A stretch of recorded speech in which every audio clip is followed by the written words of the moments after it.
Because, I mean, was it last week that you had the classic? Was it, I can't remember, I'm paraphrasing, Carl, apologies. Something like, I'm here in Texas, I've fallen in a puddle, and my knee has got wet. Yeah.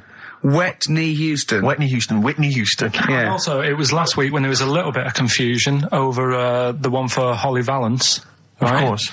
I don't think it was confusion, I think it was your error. No, it wasn't. And it was Holy Valance, and you meant Pelmet. Then Becky, who called up that time and said, if you're getting mistaken with Pelmet, right, she sent me an email in a week saying, I've done a bit of research. Yeah. It was my fault. I've made an error. Yeah. It is a Valance. Okay. And I know about Valances. As I told you last week, at the very end, my auntie loves them. Yeah. Right? She makes them. She started off just like putting them on top of the sort of window around the curtain. And then she thought, I can do more with this. Yes. And she had a little coffee table that had magazines underneath. And she said, I'm sick of seeing them magazines when I'm sat down. She sounds like a Pilkington. So... I'm sick of seeing them magazines when I sit down. So she put a Valance around the table. She just got Valances around everything now. Yeah. Then, next step... she tapes everything. She never actually watches telly. She tapes it all because she gets sick of listening to the adverts and that. Yeah. So she tapes everything. So she's got loads of videotapes and that. And the video used to get on her nerves. When she was watching a film, she'd see the clock changing. Oh. And it distracted her from from the film. So she put a Valance around that. That's genius. Yeah. So that is or is it mental? Only Mrs. Einstein can tell. I don't know. She's even made a little Jack Russell look like a hovercraft. Yeah. It's great. So everything's got a Valance. If you go round and you stand still for too long, the chances are she'll put a Valance around your head. Yeah. This is this is Auntie who? Auntie Nora. And this is the one that farted for 5 minutes. Lest our listeners forget. Farted for 5 minutes. Called his mum saying I'm farting. 2 minutes into the fart. She said about 2.5 minutes in. Yeah. She said I'm about 2.5 minutes into the fart. My mum said, how long's it been going on for? She said, well, it was about 2.5 minutes before I called you. Yeah. And then it went on for a further 2.5 minutes or something. And then it stopped. She couldn't time it because there was a Valance over the clock. Yeah, she used to annoy her when she was on the phone and you put her off seeing the time. She was guessing it was 5 minutes. This was one consistent fart. Yeah, I mean, it wasn't making a noise, it was just... Oh, it wasn't making a noise? Just gas. Right, endless gas. So, there you go. That's fantastic. Now, Carl, you haven't told us about your holiday yet. You were meant to do it last week and you didn't. You started telling us, but we didn't have time because we had to do monkey news about a monkey who was a director who cared about lighting and stuff. Is there more monkey news this week? Is it as... okay. Is it real monkey news? Did it happen, or is it mostly embellishment in your round little head? It's proper stuff. Yeah. Okay. Good. So holiday. Where did you go on holiday? Sardinia. Good. Yeah, it's all right. Yeah. Nice food and that. It's important, isn't it? Yeah. And nice beaches and what have you. Excellent. Always like a nice long beach to walk down. Yeah. But so we're having a nice walk, right? You know how nudists do me head in. Sure. Right. Not a problem though, is it? It's not like being scared of spiders where they might jump out under the kitchen sink at you. You know what I mean? It's not a big problem having your head done in by nudists. Yeah, but it just annoys me. It sort of ruins the day a little bit. Because it makes me feel uncomfortable. Right. Take your clothes off if you feel uncomfortable. That's much more relaxing. Yeah, but... Well, anyway, right, so I'm walking along the beach, right? Lovely long beach, what have you, you know, watching the sea, picking up shells and that. And what are you wearing? What's your natural beach club? When he says picking up shells, I imagine he's on all fours going, like that, you know what I mean, looking at things. Just like washing his nuts in the sea to get them tasty. Yeah, going into the sea and then kind of shaking himself and all the water flows off. Yeah. I've just got, you know, flip-flops on, pair of shorts, and like a little light shirt. Sure. Mm. So anyway, walking along, and Suzanne goes, oh, look, right? And there's this woman, German, I think, coming out of the... How can you tell she was German? Underarm hair? I'll get to it. Forget the underarm hair. She came out, it looked like she was smuggling seaweed. I'm going to burst! Oh, God! And the funny thing is, right, she... Smuggling seaweed! Oh, God! She was a bit hairy down there, was she? Mental. I felt bad because I hadn't had a shave for 2 days, right? Looked at her, it was ridiculous. She might as well have kept her trunks on. It was just like she was wearing furry trunks, right? So anyway, so I'm walking along. So... yeah, go on then. So Suzanne's like, oh, look, and I'm like, oh, not again, because every time we go away, there always seems to be one of these. Is she by herself, this woman? Well, the weird thing was, she was with her husband, right, but he had shorts on, he was happy, right, but every time, because I walked past her, and he sort of ran off, because he's embarrassed. Do you know what I mean? There's nothing normal about it. What can he do? He can't go, all right, mate, because he knows it's odd, right? How old was he? Sorry, how old was she? It's hard to tell when someone hasn't got clothes on. Sure. Do you know what I mean? They always look older, don't they, when they haven't got clothes on anyway. But I'd say she was about 40, 41. Okay. Right. So I walked past, and the annoying thing is, she got there on a bike, right? No clothes on, little pair of boots next to the bike. So if you can wear boots, just pop some shorts on. You know what I mean? That takes more effort for me, putting boots on. So put the shorts on, right? So anyway, the husband kept running off. I walked past, and I'm getting annoyed because I'm saying, well, we've got to walk past them again on the way back. I like the fact they're scuttling away when Karl walks past. Like when you lift up a bit of sort of iron sheeting in the woods and loads of mice run away. Yeah. It's like whenever Karl goes, that nudists run away. Yeah. Oh, right, okay. So we sort of come walking back and what have you, and I have another look and what have you, and he runs off again. Why another look if it offends you so much? Oh, you might as well just have a look. You know what I mean? If she's putting it on show and what have you. But the interesting thing was, I just wondered whether the husband... Because if the husband were nude, you'd looked at his tackle. Because remember, when you went to see those two strippers and it was a woman and man, and they whipped their shorts off, you said you looked at his tackle first. I think any bloke would. Wow. You would. You just check it out. It's natural, isn't it? You just go, oh, right. So it is normal or whatever. Because you don't know if... you know what I mean? You don't know if what you've got's right until you see someone else's. No, do you know what I mean? Yeah. But anyway, but he got us talking, because I was... Then, as soon as I saw her, sort of, day's been ruined a bit, so I'm walking up the beach... ruined! Walking up the beach with Suzanne going, how does it happen? Do you know what I mean? Why do people do this? What fun are they getting out of it, and what have you? And I just was thinking, is there any chance that fella, right, didn't even know that she was a nudist until they went away? Do you know what I mean? Because I said to Suzanne, say if I met Suzanne, it's like we're getting on, everything's fine. Yeah. And then you go off on holiday and you go, you haven't got much luggage. And she's like, no, it's fine, this is plenty. And I'm thinking, that's weird. And then we go down the beach and she whips her knickers off. I'd be annoyed, but there's nothing I could do. Do you know what I mean? Sure. So I'm just wondering whether that's what happened to this fella. Every time someone came walking up, he was like, oh, God, this is embarrassing. And he kept nipping off. Yeah. Finding something else to do. Look at some shells.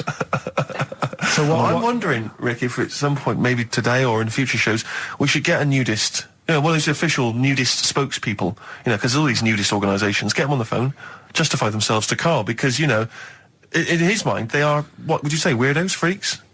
I don't quite get it. I was reading something in one of the supplements last weekend, and some journalist went round to some, whatever you call it, some resort or whatever for nudes and that. And it's just... Were they playing volleyball? Well, the annoying thing was, bowls. Why is that annoying? Well, don't play a sport where you got to bend over. Right, we've done that. Monkey news. Right, straight. Let's hit them dead. Let's go straight with cheap as chimps, Karl. Right. Well, this will probably finish today, to be honest. Oh, right. Because what if we looked at it, cheap as chimps? We found out that... Eat one banana. Next, go on, do this one. Banana a day and that. Yeah, that's it. Brilliant. So what? It was a long-running feature. Go on. Sorry, can I just ask again? What are the rules with cheap as chimps? It's just, if you wanted a chimp, how much would it sort of cost you? Brilliant. Title come first. So yeah.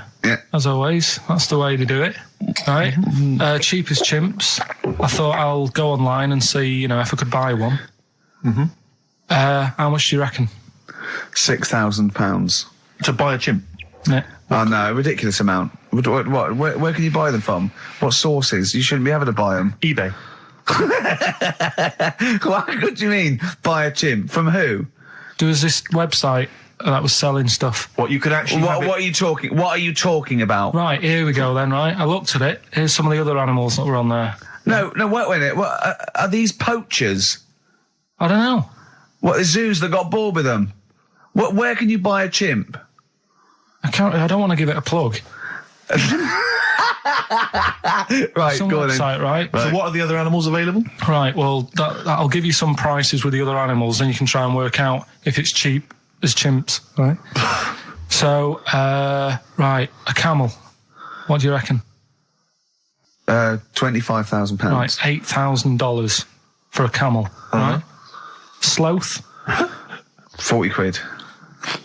$3,000. Right. Last one, Bengal tiger, Oh, that's got to be pricey. $12,000. $1,800. What? Yeah. Carl, this is an awful website. That can't be true, mate. Right, That's so awful. a chimp. Well, a chimp. $5,000. I'm going to go with $1,000. $55,000. What? Yeah. That doesn't make sense. It's mad, isn't it? Yeah. So, But I don't know what to say because this is rubbish anyway. What website can you buy? Okay, get me a tiger. Here's $1,000. Get me a tiger. well, I don't know You're an idiot. if postage and package isn't. Sorry, so where does the cheapest chimps element come in? Well, that's sort Aren't of you supposed to rounds it shout, it's cheap as chimps at the end? up. Well, it isn't. That's why I want to finish the feature. So anyway, he gets a bit pally with a monkey because it's the closest thing to a human. Well, that ape is. Right. Yeah, but you can't really go that close to apes. It's dangerous. What do you mean? What type was it? Do you Just mean it was let a him tell the Was it story. a chimpanzee? I reckon it was a chimp. Yeah. Yeah, it was you a don't chimp. even know, so It was that's a chimp. an It was a ape. chimp. Okay. Yeah, but it doesn't matter, does it? So he It's the gets story. pally with him? Right, so he gets pally with Well, him. do they go on and holiday together? Well, no, I mean, it starts On the off. pool It together. starts off just checking each other out and probably sharing lunch and that together. Yeah. Right. Anyway, this goes on for a while. They're getting on well on that, and then after a while, right, the monkey starts sort of imitating him a bit more and sort of walking upright. Oh God. Yeah. Right. So he thinks, oh, that's a bit weird. Anyway, they get on really better and what have you. So he thinks he could live at home with me. This, Yeah. because we're getting on the storm. Yeah. Right. So he takes him home, and before Is you this know the it, beginning of Beneath the Planet of the Apes? I think it is. I think you've seen this on video. I'm worried because he's already imitating him and they're moving in together. I'm thinking it's maybe a bit like single white female. Single white zookeeper. Oh, brilliant. right, so Go on. anyway. So it's moving in, and it's getting used to sort of the normal human life. He's having a cup of tea in the morning. Yeah. PG tips. He finishes the day off with Oh dear. Finishes the day off with what? He with does, a he doesn't little have to brandy. move a piano at one point, He does he? finishes the day off with a little brandy. Yeah. What, he pours himself one. Is he wearing a smoking jacket? Yeah, I'll tell you what, Carl. You're a maniac, mate. No, this is why it attracted me. It's amazing, right? So he's having his brandy and that, loving his life. Next thing you know, he sort of I don't know if he loses it or he gets shaved, but the top half of his body is hairless. Right? Apart from his head. Right, so he's got a nice So it's the head. opposite of the kid. Well, Yeah, this is what I'm saying. that would happen. Right. Well, hang on, but so you don't know if You he don't was even shaved know. or if it's How did it say? Then the hairless. What? I'll bring it in for you, the story, and then you All can right, well, see if okay, I've keep gone go- wrong. keep going, keep So going. anyway, so this is going on, and he's having a great life. Then the zookeeper starts getting a bit annoyed because he's having a better life than the zookeeper. The zookeeper's in the zoo. This is such So the rubbish. zookeeper's still got to do a day's work. The monkey's at home, he's partying, well, he's it got gets his to a other point when he chipmates says round. there's no point you coming in to the zoo because the whole reason of you being there was because you're being kept there. Right. And he didn't want to bring the memories back, so he said, you stay at home. So You're talking such. Just let him finish. God, I don't know if I can sit here and listen to this drivel. I'm fascinated. It's It nearly sounds over anyway, amazing. right? It sounds extraordinary, Carl. So he's walking up, right? He's having a tea in the morning, finishing the day off with brandy. Gets a bit out of hand, only tries it on with the zookeeper's wife. Make him go away, Steve. How does he do that? Well, because he's around humans a lot, he becomes a bit of a charmer. And, But what is it that he could do to seduce her? Pick fleas out of her? he didn't say. But, He was built. Yeah, he was well done. so what about that? What do you mean, what about it, Carl? It's obviously not true. I don't understand how. I love that he becomes a charmer. He's got better taste in brandy. Exactly. And What was it that he was doing? that seduced her? I don't know. Maybe because he was at home more than the zookeeper was. But what would he be doing, Carl? He's not going to be talking with her. They're not going to be playing Trivial Pursuit. Maybe she liked the silent type. He didn't go into that. He just said that's when the trouble started. Carl, play a record. Right. We've still got If Only It Was Raining and What's Tomato With You. Coldplay, The Scientist on XFM 104.9. Right, competition, isn't it? No, it's Educating Ricky Part 2. Oh, is it? Yep. I wasn't even listening. He's doing all the work. I wasn't even listening. I want to spill some water down that. Right, what's this one again then? Right. What's the teaser headline? Teaser headline is What's Tomato With You? Brilliant. Yeah. Go on. How excited were you when you came up with that? You couldn't wait to come in and tell us, could you? I think it's a good one because you won't forget it now, will you? I mean, like the worm one. What's so special about the worm? A lot of people think that if you cut a worm in half, two worms will grow, but no.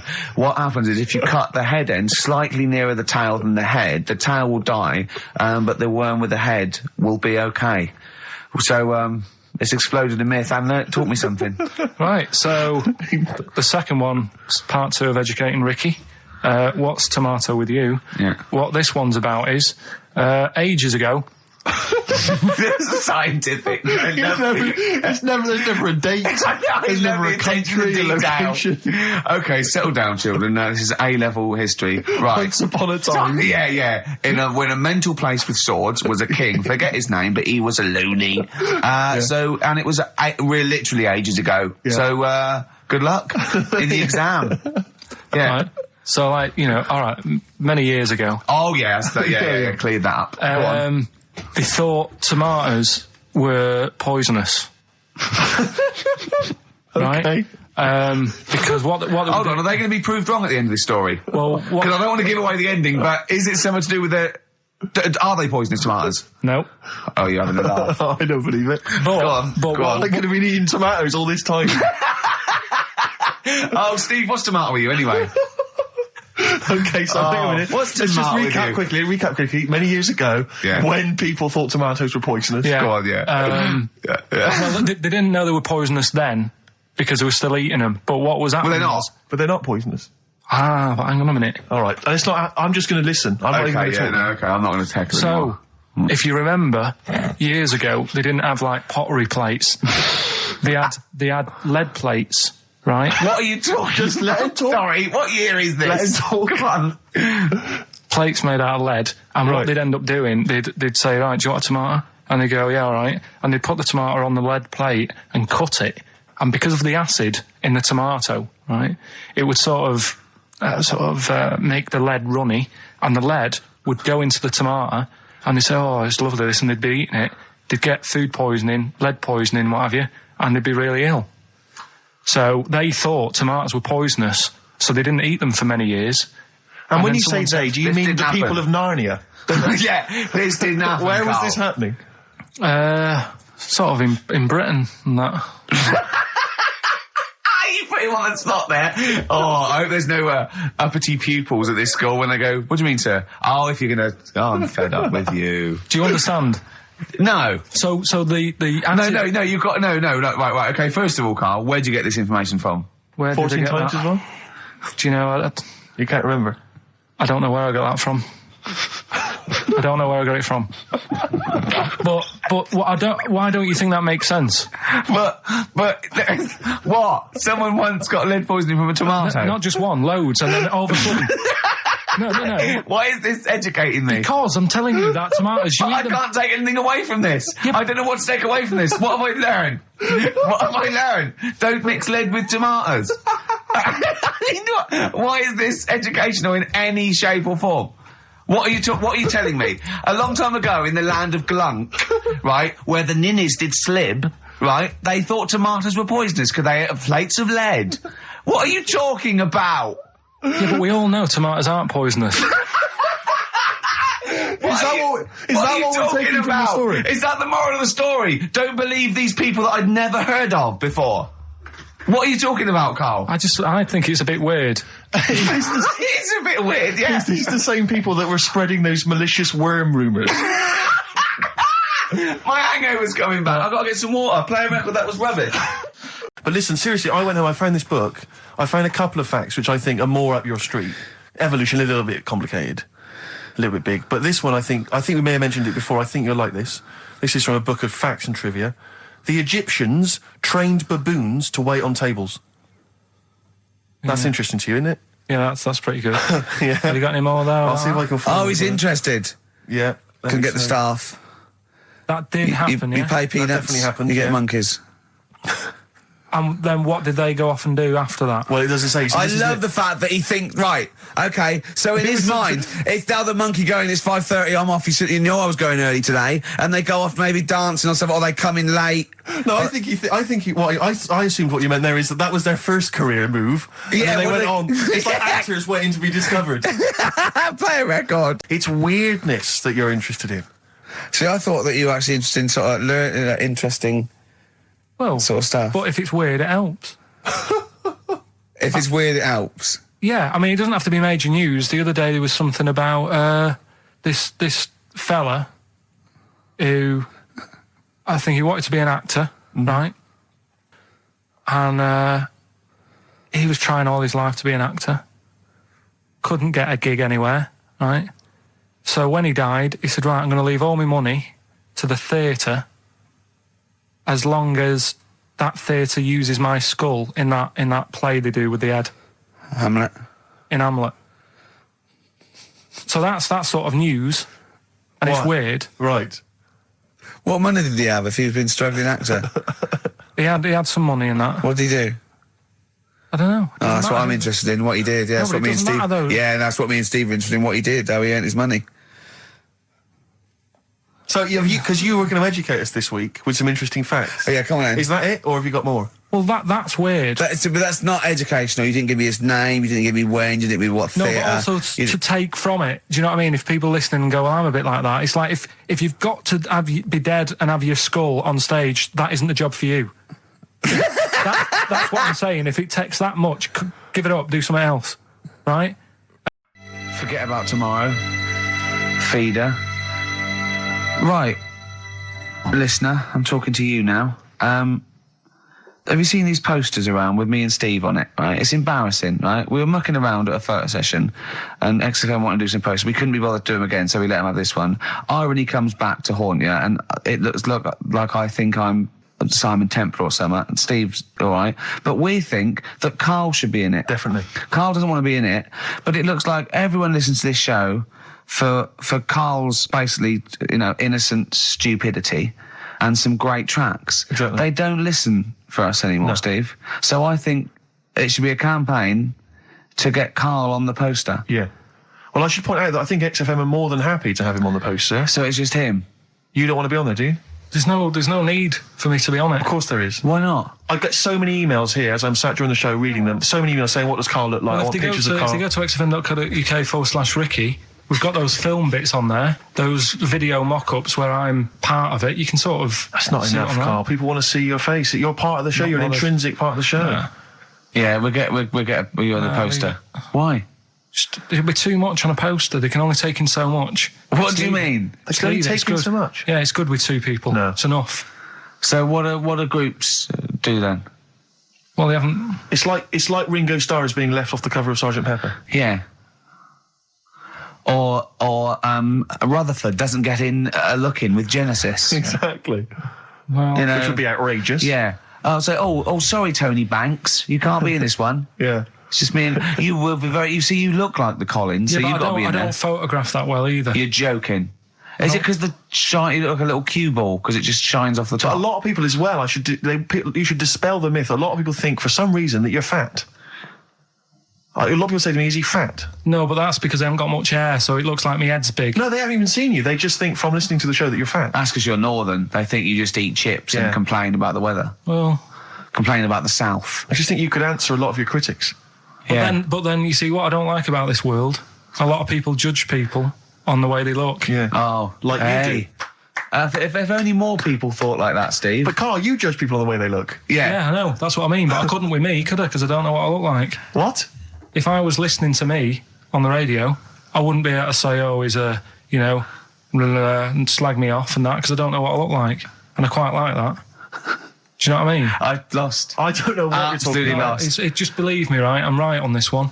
It's best if you leave it. Well, we're not going to leave it. We're going to get you on the poster. Yeah. I mainly have to see myself on videotape this morning. I showed him. The animal show I did. The show. Yes. I'm doing a video, and I did behind the scenes footage, and I've got. You've seen it, haven't you? I feel a little bit of Karl on there, isn't there? Yeah, it's great. Yeah. It's lovely. He can't believe it. He said, "Is it playing slow?" Because he's so slow. When I come into the office, going, "All right." That's how you talk. My head as well. I look like I'm looking into a spoon. I'm not happy with it. I just think that if we're willing if Ricky's willing to use his celebrity profile for the sake of the show, I'm willing to look like let's say a fairly handsome kind of cool customer. I think the very least, Karl, is that you appear on there as well. You could dress up smart. Are you worried that you'll look the worst out of all three of us? Who am I standing next to? I'm next to Steve. I'm fairly confident. Yeah. I like the way it's so predictable. You pull the string because you know what it is. You pull the string? My neighbour had a horse in her house.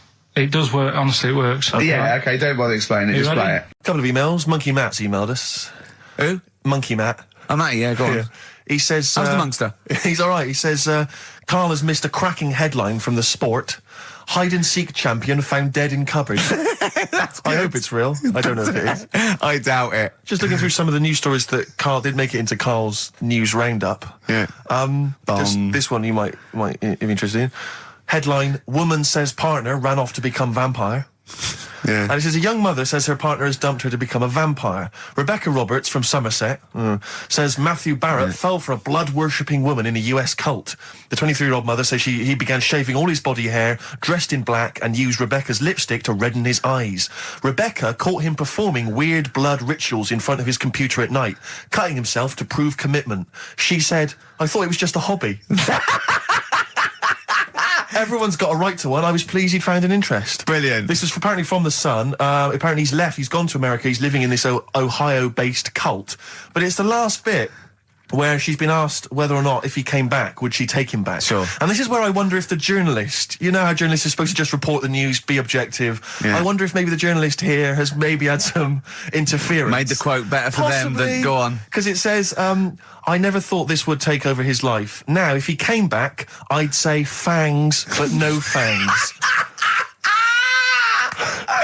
Oh dear! I can't believe. Imagine you're the woman, Rick. Okay. And I've come round. You're the journalist. I'm the journalist, and I've come in and I've said, okay, I read about this. All I have to do is not say that thing. You've come. I understand you're obviously quite upset. Your husband's gone gutted.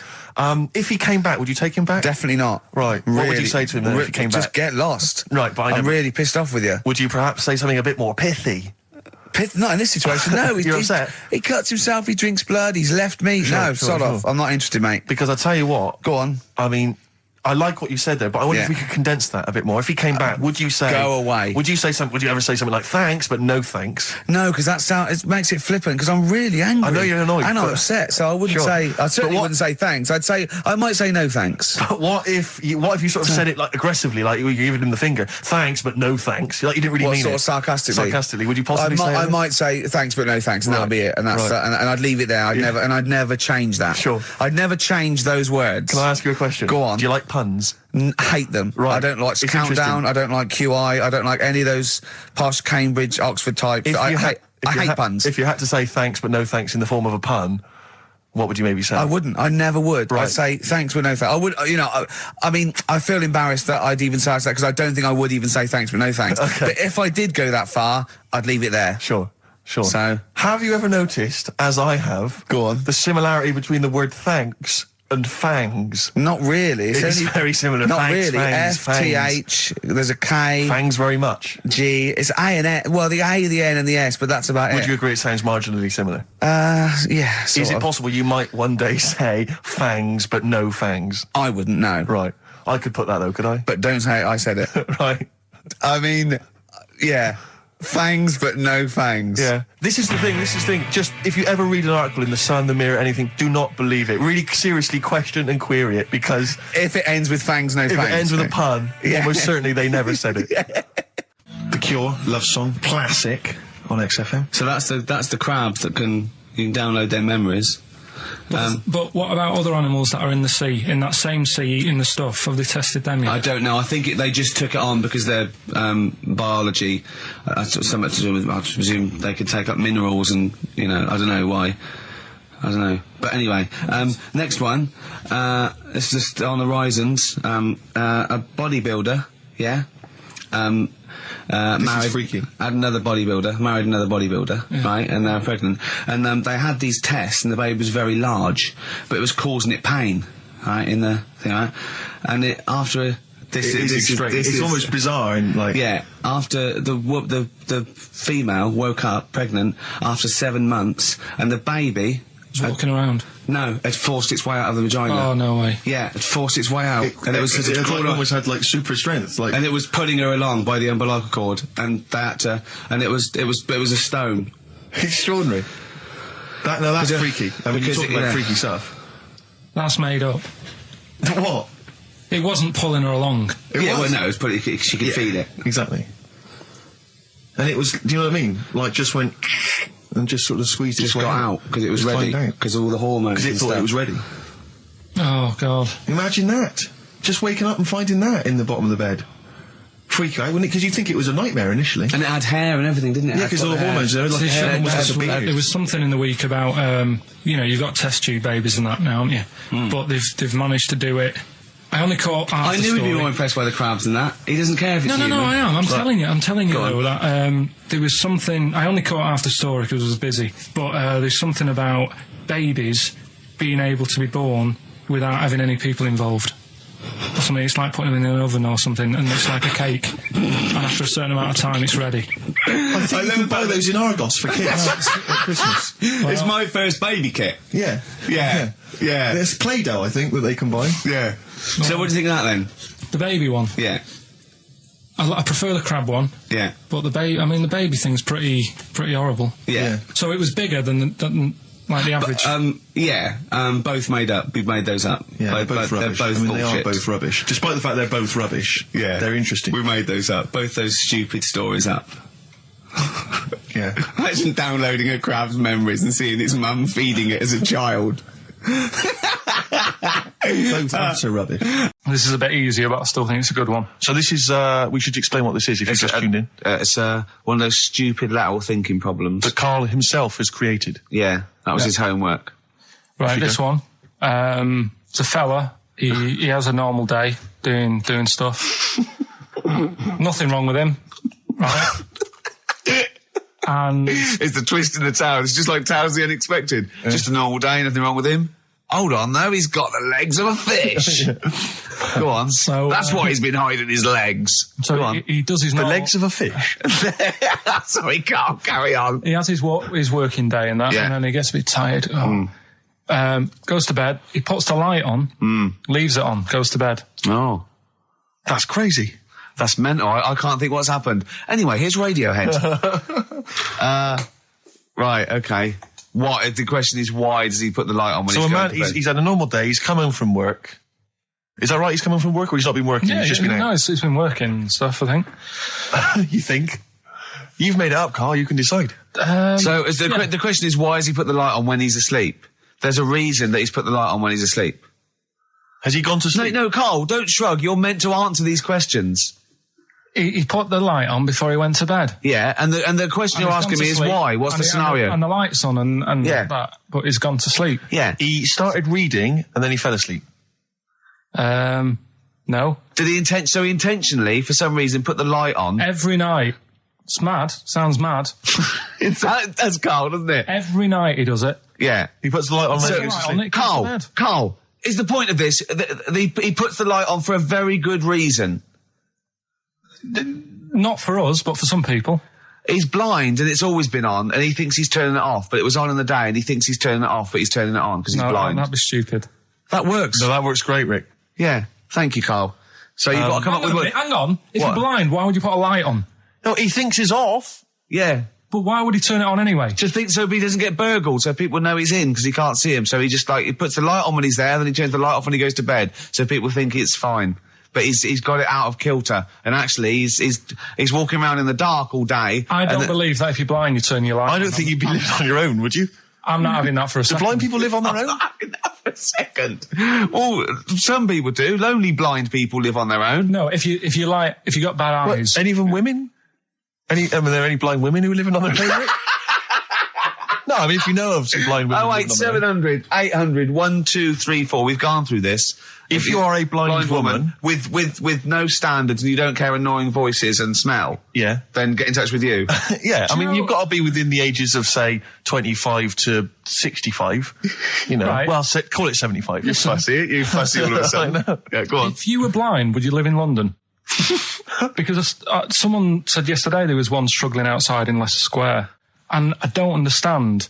If you would, I mean, you know, might have been a tourist. But why come to London if you're blind? It's the worst place in the world to come if you're blind. To hear the sights. To hear the sights. It's a bit mad, isn't it? They do the same job. They have tourist needs like anyone else. Yeah. No, but it sort of stinks, and you'd go away going, oh, it's not that good. I just thought I thought it was a bit weird. Well, never mind your concern for the partially sighted or sight impaired people coming to London. Get on with this. Yeah. So there he is. Yeah. It's like, oh, a bit tired. Yeah. Just put the light on. Get to bed. Yeah. So he turns the light on and he goes to bed. Yeah. Oh. Should we play a track? He's not sleeping on the job. He's a lighthouse keeper. Well done. Is he a lighthouse That's keeper? not it, Carl. He's a lighthouse keeper. Right. Why wasn't the light on all the time? Because it's light in the day. You idiot. Play a record. What? Play a record. You're a buffoon. No, actually, the light isn't on in the day, is it? No, it's not. I think you're the buffoon. Yeah. Carl has won!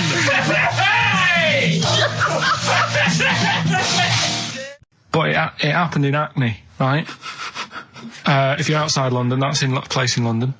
And it's this monkey that's going about Hackney, nicking DVDs. Even the monkey didn't go for videos. Even the monkey knew, well, there's no point getting on VHS. But Brad, you're on VHS. You're having it. Throw it back. Right, and there's a girl called Lisa who works in our office here, right? And I mentioned it to her because she lives in Hackney. I said, you familiar with this? And she said, oh, I remember something about it, which annoyed me. The fact that a monkey's running riot, but she didn't know the full story, and she lives there. What do you mean a monkey? Do you mean a chimpanzee or a monkey? I don't know. Is he a zoo in Hackney? Is he a zoo there? I don't know what sort it was, but it was like. Is there a zoo in Hackney? I don't know. That's what I was asking. So right, get on with the story. So anyway, it's been robbing stuff, and the other bit that really puzzled me, right, is the fact that. And you're not easily puzzled by monkey news. They took fingerprints.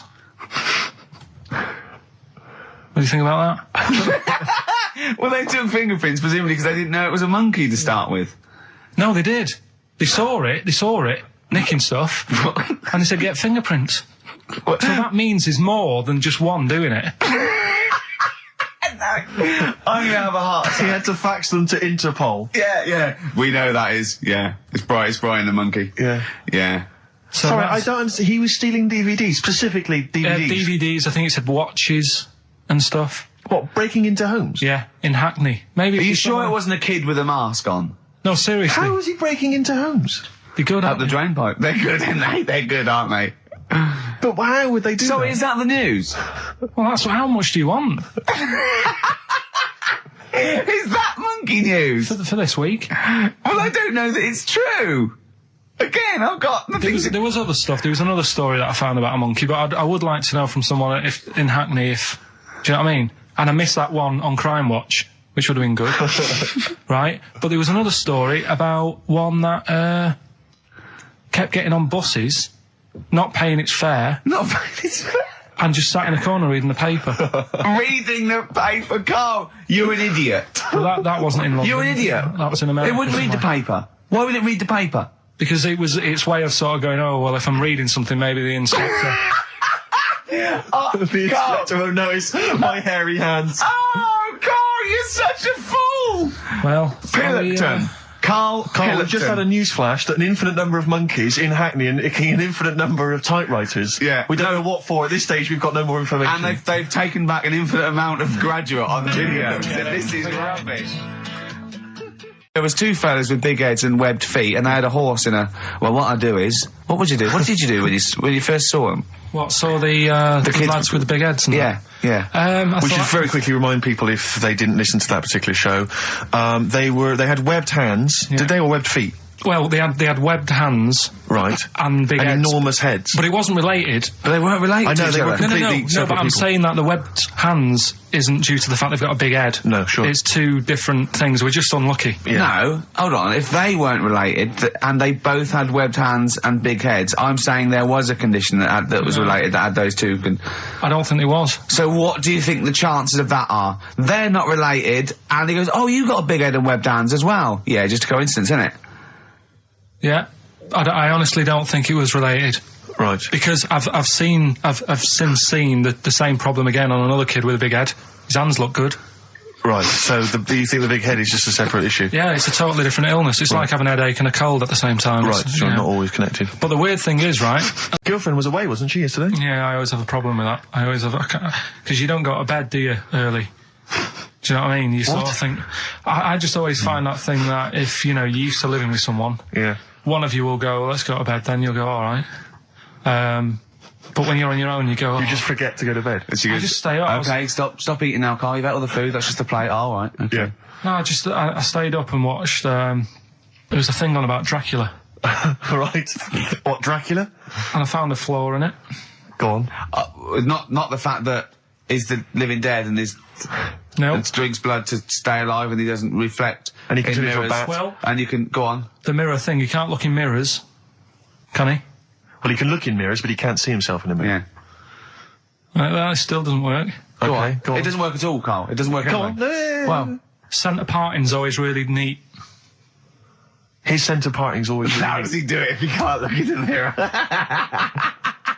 Blood on the floor or something it was called. Rubbish. I love the flaw in the Dracula film is that his centre parting's too neat. How did he do it without a mirror? Oh. Was it a documentary about Dracula? No, Yeah, it was the real Dracula. Yeah, the real Dracula. It's just a film. It had blood on the floor or something. It's called. Yeah. It's rubbish. From 1970. Yeah. Right, but you say that and watch that. You know there aren't really sure. vampires in that sense. Yeah. Yeah, but it still annoys you that his centre parting was too neat. Well, if you're going to do it, do you know what I mean? I'd like to see him with a fringe sort of pushed forward and maybe a hood up, alright? Come to suck your blood and that, alright? Yeah, just bits of tissue paper all over his face where he's cut himself clean. I can't see. Bloody mirrors annoying me, alright? I'd love to see that. A little mank Drac. That'd be great, wouldn't it? Well, that might be a film that we do in our movie. Mancula. Just getting onto that. Mancula. Count Mancula. Alright? You got any rave music, like? Got any Oasis like that? That'd be brilliant. He came from Manchester. Please welcome Mancula. Alright? That'd be great, wouldn't it? His hair's a mess. Well, I can't see in the mirror, can I? I've said in the past to you, Rick, that my grandparents, so I love them dearly, but it's like for the last 30 years they've been waiting to die. I know, It's like they just sort of, it's like, the novelty wore off of life. Life in the 50s. Yeah, they got kind of bored of it. Life, in the 40s, it was brilliant. All sat around the old Joannas, the bottoms fell, singing. They loved that. The 50s, that was great as well, because that was the post-war years. It was, it was a bit tight in the pocket, but it was all right. Everyone pulled together. And then the 60s came along, all the crazy music, the funny hair. Let's stay in bed. Exactly. They basically stayed in bed. And it was one Christmas when my grandmother said to my dad, what do you like for Christmas? What do you fancy for Christmas? And this must have been, I don't know, 20 years ago. She said, what do you fancy for Christmas, Ron? And he went, well, I could do with a nice big kind of warm winter overcoat. She said, don't worry about that. Don't worry about that, because your father will be dead soon. It's right, you can have his. Meaning my granddad. Well, to be honest with you, my father's still waiting. Which is good news. Good news for my grandfather. Less good news for my dad. He's freezing. He's freezing. He finds out, how is he today? He's fine. Oh, okay. Oh, I'm freezing. It's such a weird mindset, that. I think that, to me, is what sums up people from that older generation, the 40s and 50s. And it seems to me that you've got that kind of mindset. It's like you were born in the 30s. And whenever you talk of your childhood, it's like you had like a baked potato to take to school. And a hoop and a stick is a Christmas gift. The other thing is, I think that that sort of generation, it seems that the man is dependent on the woman. woman. There's a total dependence. Oh, absolutely, If she dies, he's done. Yes. He's done for. It just pine away. If he dies, she's got 30 years of pottering. Absolutely, yeah. Do you know what I mean? Yeah, and going to, like, you know, the youth club and the church. I know what you mean, yeah. It's sort of like that. It's sad. Of course, it's sad for them, but it's sort of not the end of their life. No, sure. And it sort of is the other way around. I don't know why that is. Yeah. It's terrible. That's a little melancholy thought for I know, Christmas I've really you brought it down, you've brought it down, I've brought it. This isn't a nice show at all, this is terrible. Well, we're going to have really people just killing themselves. What? Well, I didn't really want to make it a Christmassy type show because I don't really like it. Oh, he's done it again. Well, you did Christmas once, didn't like it. No, my dad always said... Oh, right, steady on. Dad said Christmas morning was for, like, you know, for me. So he used to stay in bed. So he never... That's brilliant. That's a great thing to say, isn't it? Yeah. Christmas morning's for you. Run wild. Do what you want. Just don't bother me. I'm going to Honolulu for 2 weeks. That's great. Dad, it's Christmas. Do I have to do anything? No. So my mum used to get up because she used to like to see my face light up, you know, when I open my presents. And then... to give fireworks. And then I'd have to go to my bedroom from about 6 o'clock onwards because, like, my mum and dad were into having big Christmas parties and I wasn't, like, old enough to go.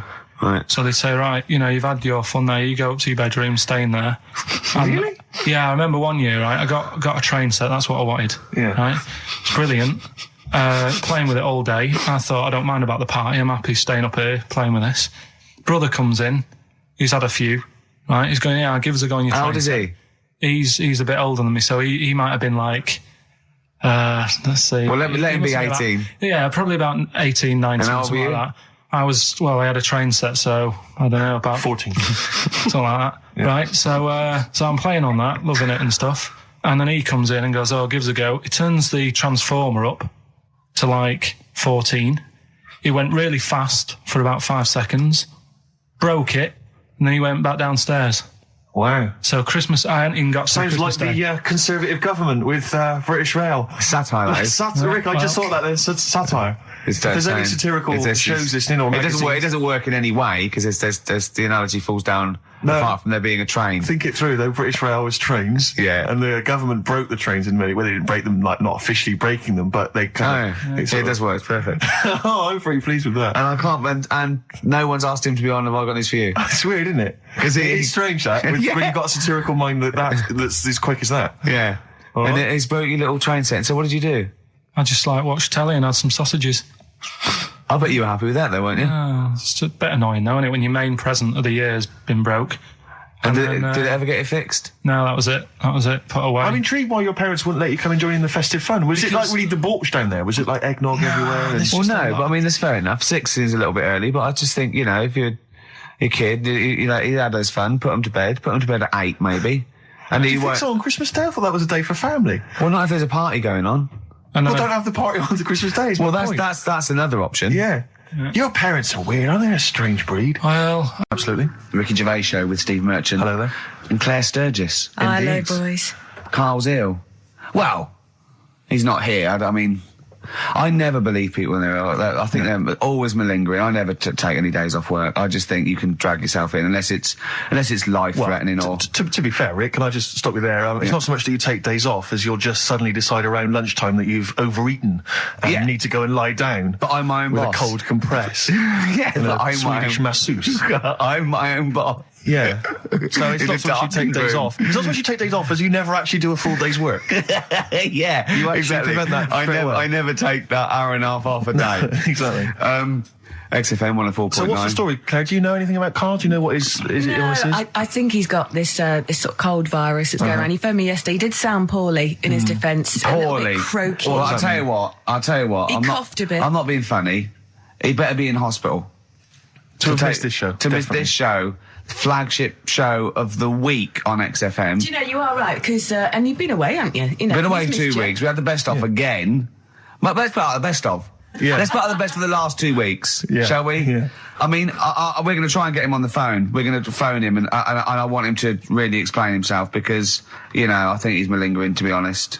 Well, Well, he phoned me in the week and he said, Steve, don't forget there's a documentary on Friday night about Oliver the humanzi, the human monkey. He said to me, it's going to be brilliant. And it wasn't. And it wasn't brilliant. It was. I specially stayed in and watched it. I taped it and watched it afterwards, and I've never seen so much hype and desperation. They kept showing the same clip of this chimpanzee that walked upright like a lot of chimps can. Exactly, right? yeah. It lost its hair, so it was half human, because all humans are bald. Yeah. So that's the half human bit. It didn't have hair. I'm sorry, humans do have hair on their heads. Yes. The other thing was this desperation to go, could it be half chimp? No.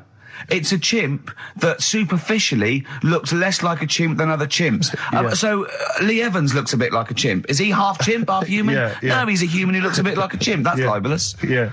That's a bit insulting, isn't it? Have you Should we there. just play some music? Yeah, now? I'm really sorry about that. I'll get back to you on that. TikTok, that's Coldplay and Clocks on XFM 1FM. I'm Ricky Gervais, with me Steve Merchant, Karl Pilkington, pressing the little buttons there. XFM 104.9. What's that? What's that little Well, I think I do more than press the buttons. Right, see, this is it, right? Karl has had a little strop on since last night, okay? And it's... He's had a little strop on? Yeah.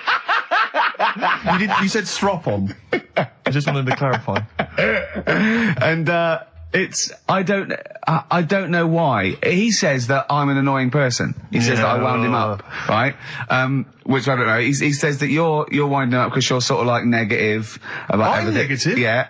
And, but what I think it is because we pointed out that his lateness is unacceptable. Yeah. He said, meet you at 6. He turned up at 20 past. He said, well, someone stopped me in the corridor. I don't care. I've got stuff to do. We had stuff to do. I think we're a bit busier than you, Karl. You've got one job. We've got loads of jobs. I keep telling you that. You got one job in a little room, a 9 to 5 there, that you don't even get done in 9 to 5. That's why you're late and mucking around all the time. There's loads of work to do. Yeah, one job. No, cool. It's not. It's one job with a lot of other jobs in it. It's like those little Russian dolls you get. Right? Well, it's So not, don't is have it? to go, yeah, it is. Yeah. Everyone thinks, oh, he only sits in his studio messing about, making songs a phrase. That's what I do in my free time. Which we've got coming up later. Super slick. I still think 20 minutes late is an outrage, though. Yeah, 20 minutes late is... Yeah, but I didn't say bang on 6. I said around 6. No, you didn't. You said 6, which means 6. Well, it doesn't. Wait, sorry, it doesn't. If it was a newsreader, I'd say, yeah, you've got to be on time. Do you know what I mean? If it was a 6 o'clock news, I wouldn't want to be late. But it's the fact that I said to you, I'm busy, I've got stuff to do. No, you didn't say that. You said 6 o'clock to sort out tomorrow's show. I didn't. I know what I said. So yeah, well, you don't, because I remember you sent me a text. You didn't even, it wasn't even a phone call. You didn't even have the politeness to call. Stephen has stitched him up by being a little bit more precise than him. It was a text and it said, see you around 6 tomorrow, question mark? Around. You just said it. Well, yeah, but 6. That doesn't count. That doesn't mean anything. Well, yeah, no, he does. What? So, all right, you told me he said 6. Well, he did. I'm paraphrasing. 6 o'clock, Rick. To me, even if it was around 6 o'clock, that would be 5 to 6 or 5 past 6. It would not be 20 minutes after the event, because that is late. Well, you've got nothing. You see, you haven't even got an excuse. Yeah, but then I turned up, right, and I said, right, well, last night we were sat in the pub and I was saying, right, you know, let's not even worry about new features then. Let's get the current ones, you know, going. Like what? Good. Like the one that I was trying to work out, the cheeky freak of the week. Think of that! Yeah, but Think of that, though, as a normal conversation. Yeah, I'd looked online, right? I didn't find that much. I found, actually, I'll tell you what I found later. Brilliant. We're looking for them, right? And then at one point, I think you said to me, you know, what about the Guinness Book of Records? Yeah, you know, they'll have like the best freak in the world or whatever. Yeah, ever. So I said, yeah, bring one in. Now you've got one at home. Yeah, I got a couple. But you couldn't be bothered carrying that in today, so I had to go out of the pub that I was at. Yeah. Nip into Borders. Yeah. Buy a Guinness Book of Records. Yeah. Out of my own money, $18.99. Yeah. Bring it back, and then you said, I don't know if I want to do this feature. So it cost me 20 quid for that. I had to buy a video for Silence of the Lambs film clip. I'm actually out of pocket at the end of this. Just looking through the Guinness Book. That's still the funniest thing, isn't it? Squeaking at someone when they got a cup of tea. Right. There are a lot of what strike me as seemingly pointless feats. The Guinness Book of Records is right. The Guinness Book of Records is great. I used to love it as a kid. I've had about 10 copies in my life. The last one I bought a couple of years ago, present. It was really good. I love it. I love the real records: tallest, fattest, thinnest, best, fastest, most expensive, biggest, and all that. But the ones that really annoy me are the ones that. The reason these people are in there for it are the only people that tried. What? Yeah. Balancing the milk bottle on your head. Most watches eaten. I just found that one. Kim Sung-do from South Korea ate 5 watches, the entire watch with the exception of the wristband, in a time of 1 hour 34 minutes. What do you make of that, Carl? Made him regular. Come on. How did they time him? Most live rattlesnakes held in the mouth. 8 live rattlesnakes held by, it just says an idiot. Yeah, this gives you an idea, Carl. Talking of idiots. Do you want to get into Guinness Book of Records? No, come on, that'd be brilliant. There's things in there that are just absolutely anyone could do. Like that one in Big Brother, I was watching it, and it was balancing sugar lumps. I want to go. How many people try that? If there's schools around Britain going, listen, we've got to get in the Sugar Lump Award. It's grassroots level. There's not enough kids balancing sugar lumps. How can we compete in the world market? I was looking at it last night, and there was one about the farthest that a dog swam. I think it was something like 9 miles, but it had no choice, did it? Do you know what I mean? He took it out to the Atlantic or something, and so it didn't want to do it. Threw it in the water. Yeah. So it's not alright to put it in a bin bag and chuck it in a canal, but, it's for a world record. Yeah. 9 miles it did. Oh, God. Possible ones that you could do, Carl. What's the most Forrest Gumps fitted in one wheelie bin? What about this one for you, Carl? The record stands at the moment for most arrows caught by hand, but that's quite tricky. So what about most arrows caught by head? Yeah. And you would just fire arrows at your head? They wouldn't, it would just skim off him. Do you think so? Yeah, the roundness, it would never actually get any sort of, connection. Fastest human crab. Could you do that? I'll do that. Can you form the crab? Can you do that? What's that? It's just like go bending over backwards and running. Do that. No? Right, what about, what would you be good at? what about hamburger stuffing? Oh, right, Carl. Alright. In the mouth, you mean? Well, it says the record for stuffing the most regulation-sized hamburgers, including buns, in the mouth at one time is how many? How many hamburgers with buns in the mouth? This is just... You're not swallowing anything, you've just got stuff in your mouth. You'd be so good at this because your shape of your head. You've got a shape... His head's just like Hamburglar. You'd be good at this, man. Yeah. Honestly, you'd be perfect. You look like Zippy. And the great thing is your head's empty, so you could get more in there. Do you know what I mean? This guy had a brain to contend with. Do that. What is it? Is it possible? Is it mental? How many do you think it was? There were 3 burgers in buns. What do you reckon, Carl? What, how quick he ate them? He didn't eat them, it's just how many he can stuff in his face. So literally hold them within his cheeks and his mouth, but don't swallow anything. So what, how many burgers? How many burgers did he manage to get into his face? So it's a fella, he's not... Yes. About 5? No, 3 is the world record. 3 is the world record. How big are they, though? It just says regulation size. No, come on. Seriously, because... Okay. R.E.M., yeah. Well, after R.E.M., night swimming, being at it all night, and why it annoys Carl. Cheeky freak? Controversial cheeky freak of the week, where Carl finds a human being with some sort of congenital or imposed deformity, or So and we talk about that in a wry way. Do you think that's big and clever? No, but that's just it. It's never about taking the mickey out of someone, right? It's to make you think. I'll tell you what isn't big and clever. How lucky you are. A dwarf with learning difficulties. Nice. Yeah. Well. We'll explain it to you. See, you know the sort of things I find incredible. Go on. Mirrors. Shiny objects. Kettles. Yeah. Oh, God. Well, listen, remember the time when I told you about the baby that had a baby? The baby that had a baby. The baby that had a baby? Yeah. It's happened again. No, it hasn't. Well, it didn't happen the first time. It was in the papers, I think, on Monday, in all the tabloids. So it's a twin where one has grown and the other one is still at a fetal level. No, it wasn't, though. It had grown. He was saying to his mum...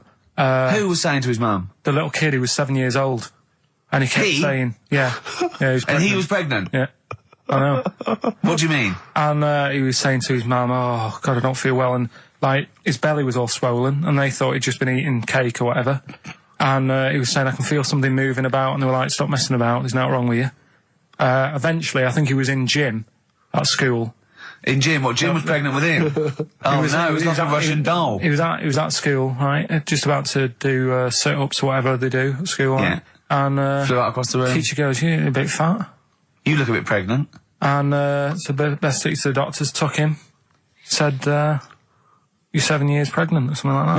What? What? Or something like that? You're 7 years pregnant. Or something like that. You say to the doctor, Carl, why don't you think about what you say before you say it? See the reaction I get. Now, the gazelle, I didn't get excited like that. 7 years pregnant. Send it in. If someone's online at the moment, just having a look around, it happened on Monday or Tuesday. Because I told you at the pub quiz, didn't I, Steve? I said to you, I know the baby's had a baby. Yeah. And you were like, yeah, whatever. Well, I just thought you were talking nonsense as ever. Well, we'll find out. You're 7 years pregnant. Yeah. You're a fool. Play a record. Well, we've still got stuff coming up. Monkey news? Rockbusters answers. We'll have to get that out of the way soon, because we've got what else there? Have we got a cheeky freak of the week? Yeah. Brilliant.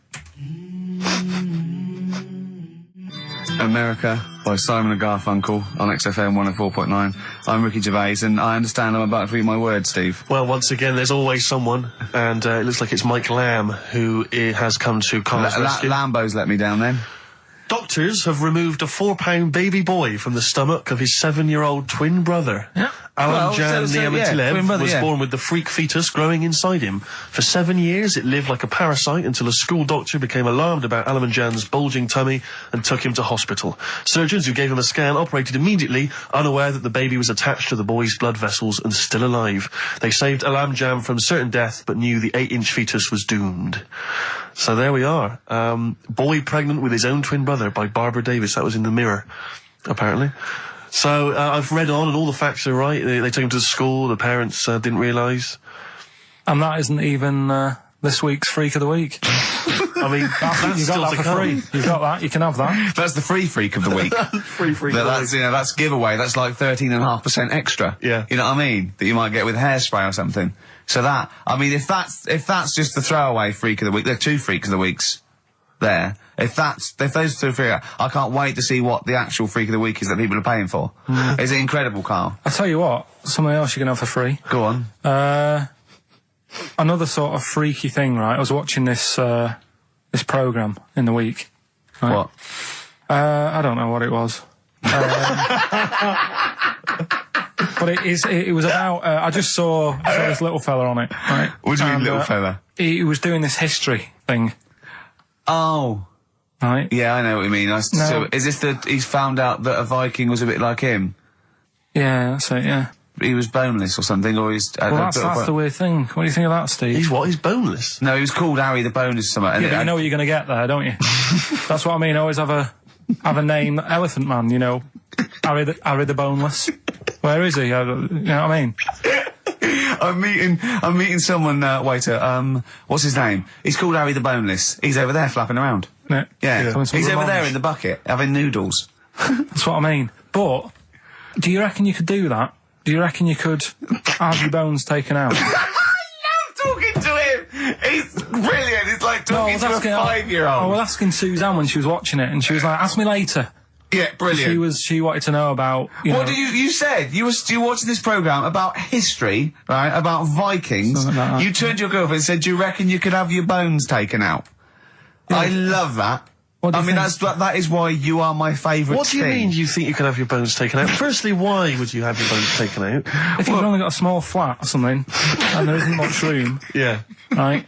And what I mean is, would all your organs still do the stuff? No, they wouldn't. You'd just be mush. Listen, I'll teach you something now, right? The skeleton, right? Spam. Yeah? Support, movement, anchorage. No, support, protection, anchorage, movement. Spam. That's what the bones do. Yeah? You couldn't stand up. You wouldn't be protected because they protect his rib cage, skull, of course. Anchorage, everything holds onto it. Every muscle is tethered to pull against something, like a crane, a pulley system, so you wouldn't be able to move at all. Do you know what I mean? So you'd be in a bucket. There'd be nothing, die immediately, obviously. No, you can't have your bones taken out, Carl. I mean, why do you need to ask that question? Sorry, but Boneless Bob, or whatever his name was. Harry the Boneless. he presumably didn't have any bones. I mean, that's why he had that name, obviously. No, he did. No, he's got the name. Yeah, exactly. No, he was just... I've had an email here from Graham, Old Kent Road. He just says, I had a dream about Carl last night. Can I sue? I've no idea what he looks like, apart from the boldness, and yet he turns up in the middle of my dream. I don't need this, it's harassment. Yeah. But people are having dreams about you now, Carl. You actually, it's like you're one of something that was created by the Brothers Grimm. So, Carl, so this little Harry the Boneless, what was your point? Was that really your point? You wondered if you could live without bones? Yeah, I saw the little fella on this programme, and the presenter. Yeah, and he was a small fella, and he was talking about Harry the Boneless, and I thought, you know, that's interesting little bit of science stuff. Yeah. Well, yeah, that's about it on him, really. All right, well, that's just another bonus cheeky freak of the week, isn't it? That's not even the freak of the week either. No. That's still to come. So you've had a pregnant Siamese twin. I know, it's been mad. You've had a boneless fella and a... Didn't we? We did indeed. That was a nightmare. Yeah. I hate going out with you two. I was explaining to Carl, right? I like to excite Carl's imagination, right? And if it involves chimps or monkeys, all the better. Brains he likes, parts of the body, deformity. You know, I know where to, you know, what buttons to push. And I told him about this thing. I don't know if any of you out there know about this, but there's an experiment they did in the 50s, a clinical psychology experiment where there's your two hemispheres of the brain, okay? They're joined by a thing called the corpus callosum, right? Which is just a little flap of skin, like a little scarlet lead that joins your two hemispheres. And what they did, they cut that in half, and they thought it was a cure for schizophrenia, but what it turned out to be, or epilepsy, I think, I can't remember, was that your two sides of your brains didn't function together. You couldn't get information. I was telling Carl all this thing, and one of the things I told him was that they did it on a monkey, and it fought itself over a nut. Like its right arm was connected, you know, by its left lobe of the brain, and it was fighting over itself. And Carl went, instead of like thinking this is amazing experiment, he went, would it have been happy if you'd given it two nuts? Yeah, I know. Well, you started off by explaining it. I remember you mentioned, because I was watching the two of you as you were describing it to me. You said, of course, one side of the brain deals with symbolism. And as you said the word symbolism, I noticed Carl drift away from looking at you, pick up his mobile phone and start pressing buttons randomly. And I thought it was the word symbolism that got him. And I noticed it took you just a moment longer. And I think the first thing you said was, when did I lose you? Yeah, I knew I'd lost him. It's extraordinary. And he doesn't even try to disguise it. I said nomenclature at one point as well. Right, yeah. And I knew I was dicing with death there. Yeah. But I told you tried to look it up, didn't you, on the web? You didn't find anything about it, did you? The spelling of it's, what is it again? What's the word? Corpus callosum. Yeah, so I couldn't do it. Don't bother. Give up. Don't bother. So if anyone knows any interesting facts about that, but yours hasn't been cut in half, has it, Carl? That would, again, might explain something. I'll tell you what we will be talking about later. I don't know if you're sort of aware of them, Steve. Go on. Bonobos. Oh, I don't know much about bonobos. I told him about he was looking for stuff. I said, put in bonobo. He was having no luck with chimp. And they're a form of chimpanzee, but they're even closer to us, evolutionarily speaking. They've got their social groups are more like ours. They're more intelligent, and he was loving it, weren't you? So is it human bonobo Carl? Is that how it works on the evolutionary ladder? Chimp Carl. Yeah. When I was about 16, my nephew got mumps, and all the men in my family were really worried, right? And I soon found out why. You know, obviously, if you get mumps when you're an adult and you haven't had it before, you go sterile, or it can cause sterility. Really? Yeah. Yeah. And I was about 16, and this worried me, and I went to my mum and I said, have I had mumps? She went, you've had one mump. Now, I don't know what mumps are or is, but I'm pretty sure you can't have a mump. Or I think she meant that one side of my face swelled up, like a gobstopper, it was. But what is a mump, or what are the mumps? I mean, it's a viral infection, isn't it? I don't want to embarrass myself. I don't want her to be right. Like, I don't know, can you have a number of mumps or one big mump? What if you had one big mump? Like a hunchback for a while? You're just like, you're mump-backed for a while and just walk around. You mump-back. Yeah, and you don't remember, because it's always when you're very young. You're mump-back, but yeah, exactly. But apparently I had one mump. So I could probably one of them, just one of them went a bit sterile. You can become sterile if you have the mumps when you're an adult? Apparently, yeah. Can you, does that, for instance, it doesn't cause, say for instance, an adult had the mumps, right, and then he sort of had sex and he gave birth to a child, his wife gave birth to a child. Yeah. That can't cause any other problems. It can't cause deformity or anything. It's just, because it's just my dad had the mumps. I don't know. We should get our facts right, really. If there's a doctor out there, I mean, can mumps cause sterility? How does it do it? I have stories about, my teacher, his mate, had to have them, they swelled up, and he had to put them in cotton wool for about a month. God almighty. Because it can, mumps aren't fun. No, I'm not saying it. I mean, I can say, maybe you've had mumps and now you're sterile. That could be mumps aren't fun. Yeah. That's like go to work on an egg. Isn't it? Yeah. Who said that? I was having an argument with someone about who said go to work on an egg. Someone said it was that William G. Stewart bloke who... No, it was Faye Weldon. No, it was Salman Rushdie. It was. No, it wasn't. No, hang on. No, maybe it wasn't. It was Faye Weldon. It wasn't Faye Weldon. Right. It was either... Right, let me tell you what it was. Okay. It was either that bloke that wrote A Year in Provence, or whatever it was called. Right. 0171 580 2000. Who came up with the slogan, go to work on an egg? It was either the Year in Provence fella. Who's that? I mean, what his name was, I don't know. 0171 580 2000. Who was the Year in Provence You know that fella who wrote that book, Year in Provence? Everyone read it. Everyone thought it was great. No, his name's Peter something or other. Right, and I think he definitely wrote that. Salman Rushdie came up with something. I think it was the year... See, again, I'm thinking that maybe it was the egg thing. But I would say as well that fella that wrote Year in Provence, he also came up with the Fat Willy cartoon series. What a hilarious series of books they are. Not Fat Willy, is it? It was called Fat Willy, wasn't it? What's the one, Where's Willy? That's Where's Wally. Where's Wally? Where's Willy? That'd be pretty straightforward every time, wouldn't it? Well, there's a fella there. Not where you come from, it wouldn't. Oh. Well, there you go. Well, Peter Mayle is the name of the bloke who wrote Year in Provence. Thanks to Neil. And also, Neil says that Salman Rushdie did Naughty But Nice for the cake commercial. Now, I still don't know who did go to work on an egg. I think it was Faye Weldon. No, it was Peter Mayle. Do you reckon it was? Yes, absolutely. Absolutely. I'm gutted. Yeah. And you very rarely, Jerry from Balham, you very rarely go sterile from mumps, but it is a viral infection, yeah. It's such an informative This programme, exactly, Steve. Yeah. It's like a public service. It really is, isn't it? And we treat things sort of sensibly and maturely, and we give out, the correct information. I'll be honest with it. It's safe for kids to listen to, isn't it? Well, imagine if you were in this happens to us all the time, you're in the pub and someone will say, well, is mumps a problem? Is it going to cause infertility? And you're there just saying, Well, I was listening to Ricky Gervais. And... It's very rare. It is a viral infection. So, and do you know who did go to work on an egg? They went, no. Peter Mayle or Faye Weldon, we're not sure. Possibly Salman Rushdie. No, definitely wasn't Salman Rushdie. That's quite incredible, though, to go from writing Naughty But Nice about cakes to live in a hole for the rest of your life. Okay, what's the next one? What's the educating Ricky? I don't know. See, like I say, I was looking around and there's stuff that is interesting. Right? I was looking on the web. But there's no point. Well, it's just that I found one about... what's the point? About a lad who 8 years old, but he's still breastfed. Now, I don't know if you can get anything out of that. Is that what his mum said?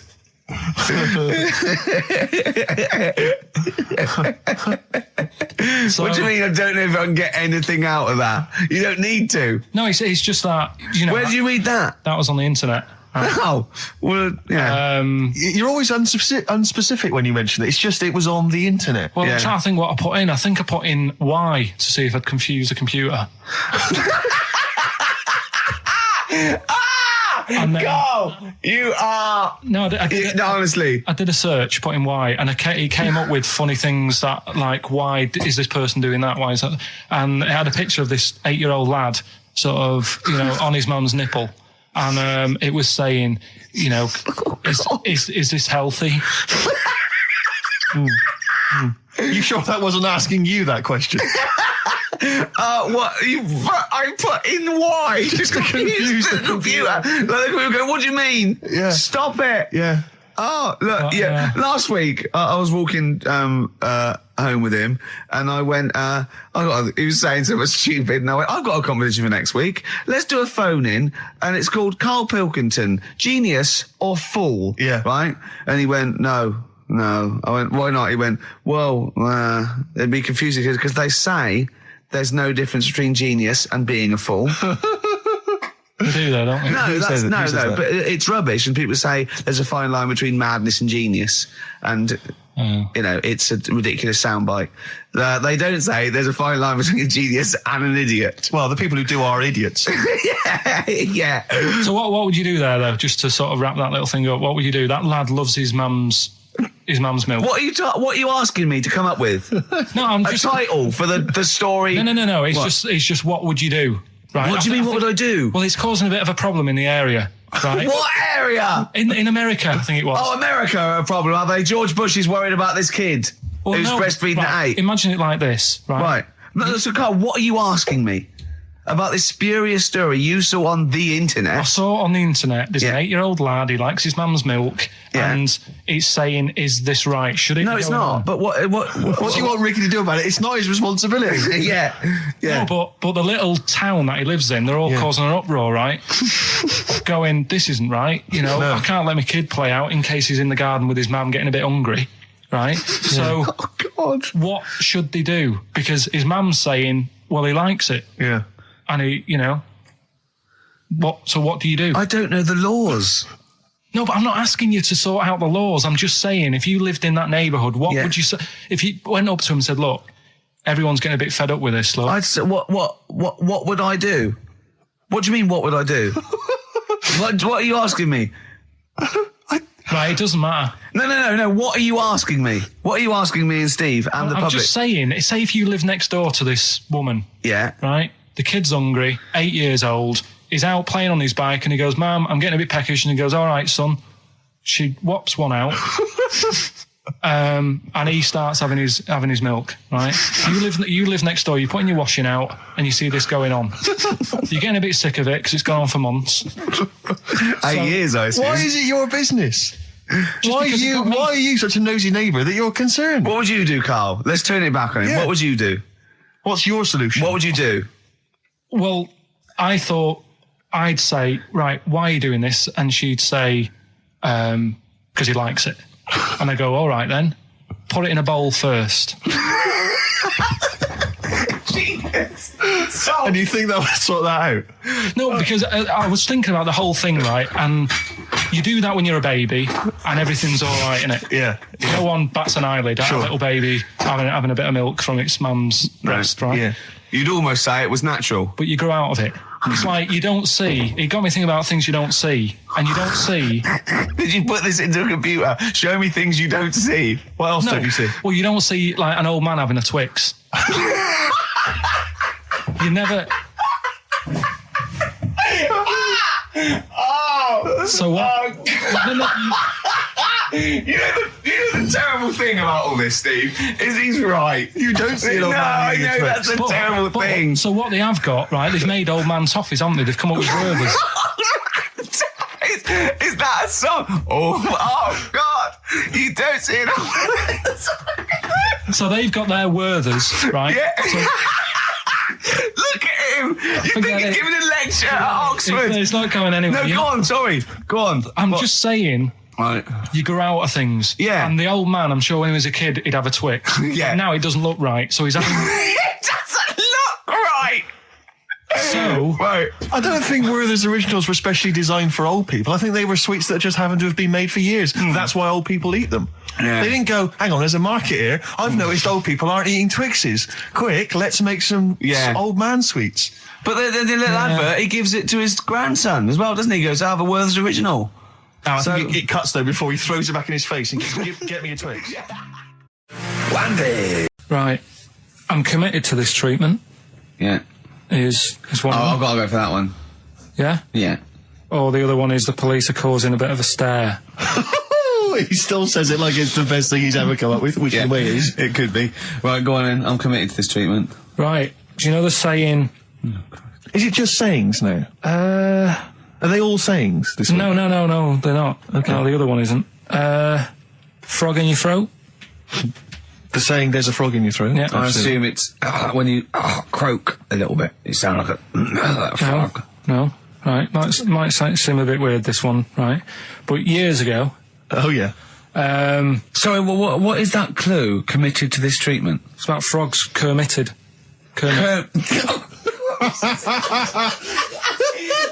Probably works better with a K and an ER written down. Well, also, if you pronounced it committed, yeah, but not committed. Committed to this treatment.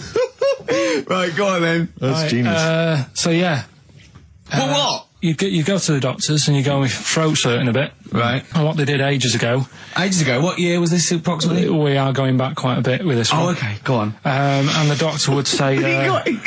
did history. Imagine years ago. Go on. And the doctor would say, right, keep your mouth open and I need to look at your tonsils.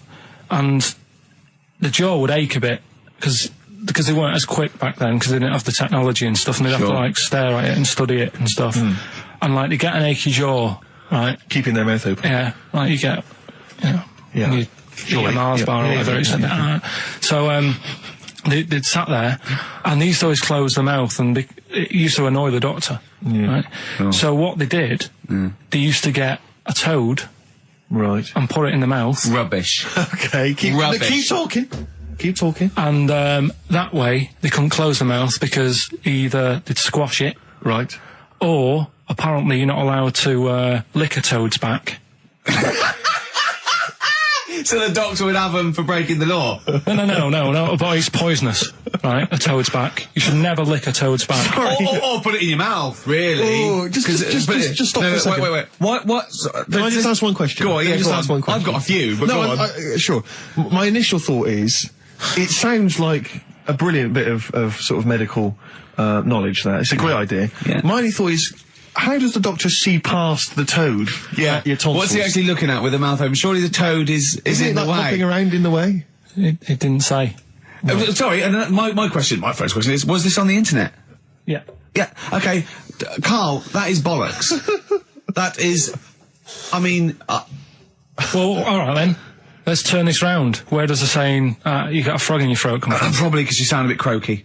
Probably that. Probably because you sound a little bit like a frog when you've got a sore throat. Carl, did you not question it just for a moment when you read it? Just for a second, didn't you think, that seems an odd approach? Firstly, why a frog of all the different species? Because it's poisonous. A toad. So it's a toad as well. Yeah, well, that it worked. I'm committed. Worked. No, my point is a frog in the throat. I was going to change it to, have you heard the news Toad Day? But I went with the frog. Oh God! Right, so that's rubbish. So that's rubbish. Next, can I have? Let's play a tune. Let's come up with the God. last one. Can I just say? No, just play it. Yeah. Yo, Carl. I have to thank my mate Dave, who sent me an incredible 4-disc compilation. That was one of the tunes on there. It looks professional. It's amazing. It's incredible. Yeah. Oh, he's gone to too much effort. Ben Queller. It's a track called "In Other Words" from his album Sha Sha. Open wide. Oh dear, that's interesting. Oh, here, doctor. Look, you've actually got a frog in your throat. I didn't get there. I put it in there. That's the most ludicrous story I've ever heard, Carl. Well, obviously, Carl was out with me last night, and he saw that I'm, he knows I'm a ladies' man, and that was obvious, Carl. You could see the vibe around me, couldn't you, when the chicks were talking to me.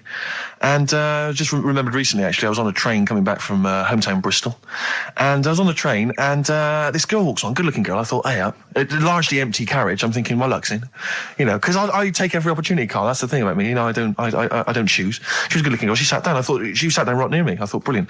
As this guy comes up behind her and says, I think it's probably a boyfriend or something, sits down next to her. And I listened in on the conversation, obviously, because I'm pretending to read. It was very clever. I read the same page for hours. I was pretending to listen. I was listening, but pretending to read. And I realised that it's not her boyfriend or anything. It's just some guy she's met on the platform. And I'm thinking, brilliant. If she's the kind of girl who's just going to start talking to someone, on a platform, on a train, brilliant. I'm going to be in here. Because he was only going one stop. So I'm thinking, what's the worst that can happen? He'll nick off. I'll get chatting to her. And who knows? I could join the Is there a train equivalent? Foot High Club. The Foot High Club, brilliant. And so I'm excited, I'm listening in. And it turns out that they're both kind of graduates who've just finished university, or they're coming to the finals or something.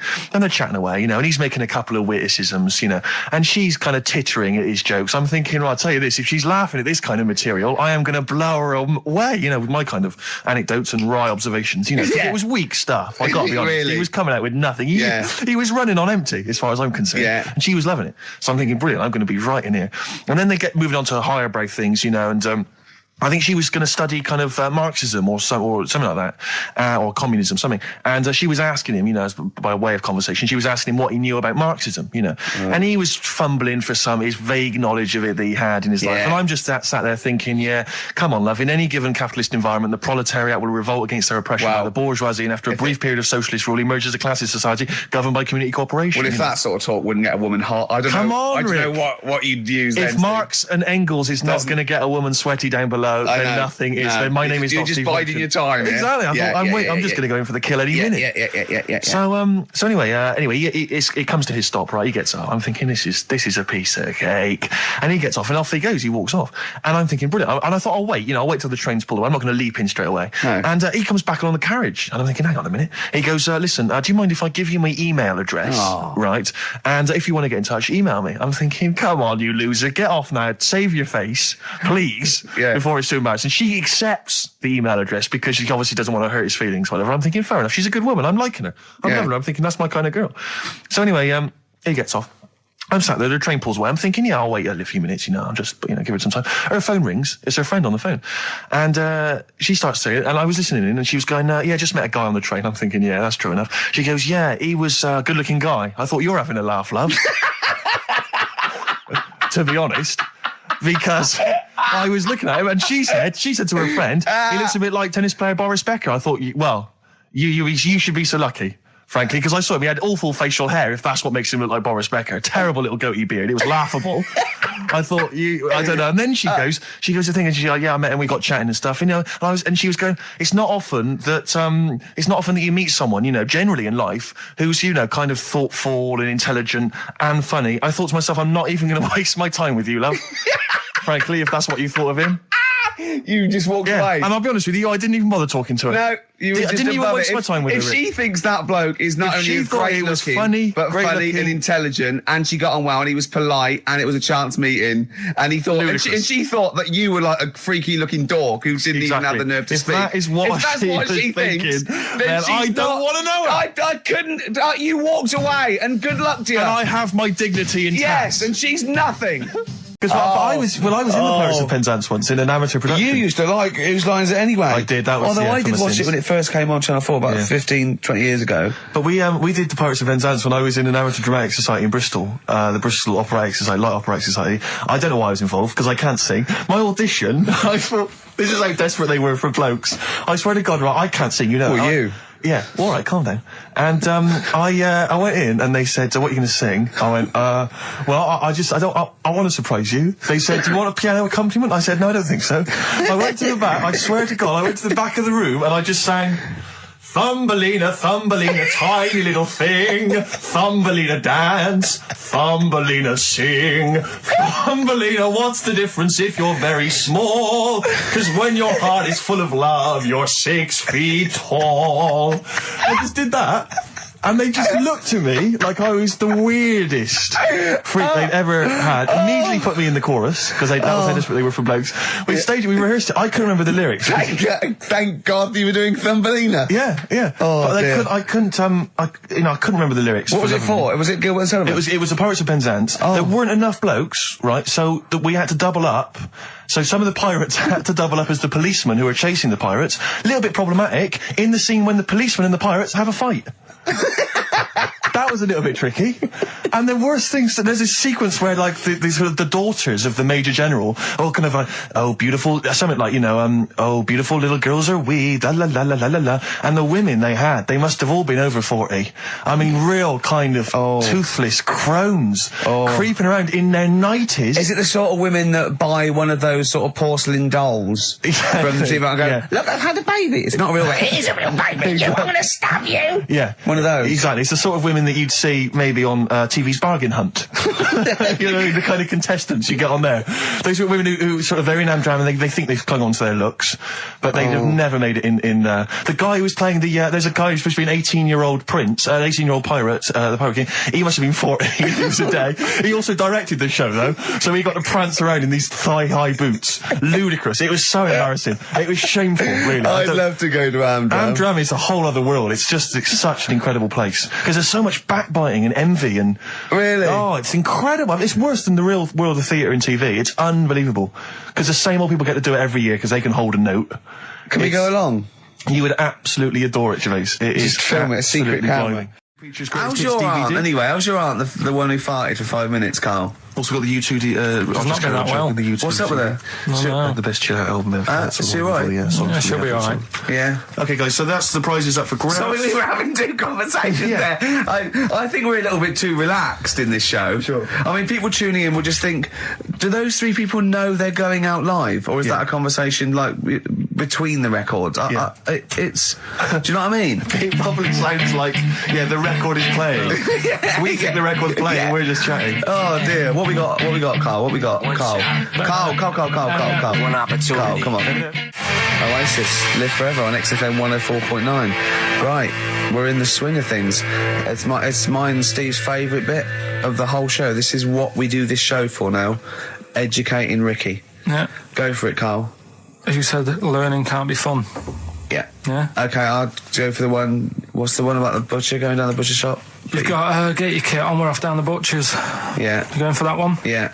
Well, do you know the saying, don't let the cat out of the bag? Yeah. Do you know what it means? Yeah, don't give away a secret. Right. Well, do you know how it came about? No. Well, ages ago. Before, like... Ages ago. 17th century? Yeah, before, like... Yeah, 17's good. Yeah. Before, like, you know, proper butchers and Dewhursts and supermarkets and that, you used to get these blokes who sold meat. Right. Butchers, they were called then, I think. Yeah, but the difference was they didn't stay in the same place, they moved about. Right, so they'd turn up on a street corner and he'd have, like, loads of carrier bags of, like... Carrier bags? Yeah, with meat in and that, and people would plastic be like, carrier bags. Yeah, with mobile butcher on them. Yeah. Right, so and an email address. Yeah, go on. People went, right, yeah, I need some meat. Right, so they'd go up to this bloke and say, what have you got? And he'd say, well, I've got a you know, you can have a bag full of pig, or you can have whatever, a bag full of chicken, whatever. Yeah. And they'd go, yeah, how much? They go, you know, call it a fiver, whatever. Yeah. And they'd buy them, and to make more money, they didn't always fill the bag with what they said was in it. Oh, and yeah, I thought that might be the case. Right. Yeah. So what did they used used to to do? do? Put cats in there. Yeah. But I don't see what. Okay, so sometimes they would put a cat in the bag and pretend it was chicken or whatever else. Yeah, so why was a cat any cheaper than a chicken? Because cats are wandering around the streets, aren't they? Chickens aren't. So they'd get a chicken, they put a chicken on the top so that when they look in it, they'd go, yeah, that's all right. Got a bag full of chicken. They'd get home to make the dinner, and they'd be like, what are we having tonight? And they'd go, well, you'll never guess. And they'd have, like, you know, well, you can have a chicken leg, and... You know, but it would be a cat. Yeah. They'd have to defrost a pizza. Yeah. Did they mind that they were eating cat then, in those days? He didn't say. He just was saying about the saying, don't let the cat out of the bag. It's like, you know, if they see that, they're going to go mad. I'm mildly disappointed with this story. It's all right if it's true, but, you know, there's something about it, it's just... I want to know more. He always leaves it... Is it Carl doesn't quench your thirst for knowledge, he creates more. I don't know if that's a good thing or not. Well, yeah, he's like the pot noodle of information. Yeah, do you know, he never... I want to go... I'm not nourished by it. It's like if for every fact he tells me, there's 10 others that spring up that I have to get clear. Well, so it was the people that were doing this, it was the dodgy butchers that coined this phrase. Were they saying to each other, don't let the cat out of the bag? I.e., what I mean by that, Jack, is don't let them see the cat, what we've stuffed in there. Yeah. Dodgy butcher, that's another phrase, isn't it? So that's the first one. Is that a euphemism, or is that dodgy butcher? As his meat delivered round the back. Sure. So that's that one. So let's get your kit on. What does that mean?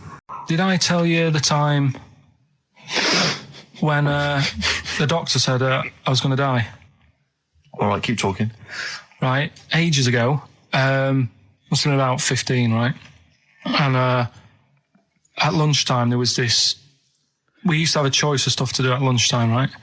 We used to have like a burger place that had an arcade machine in it, right? So we used to go there and play on that and have a burger.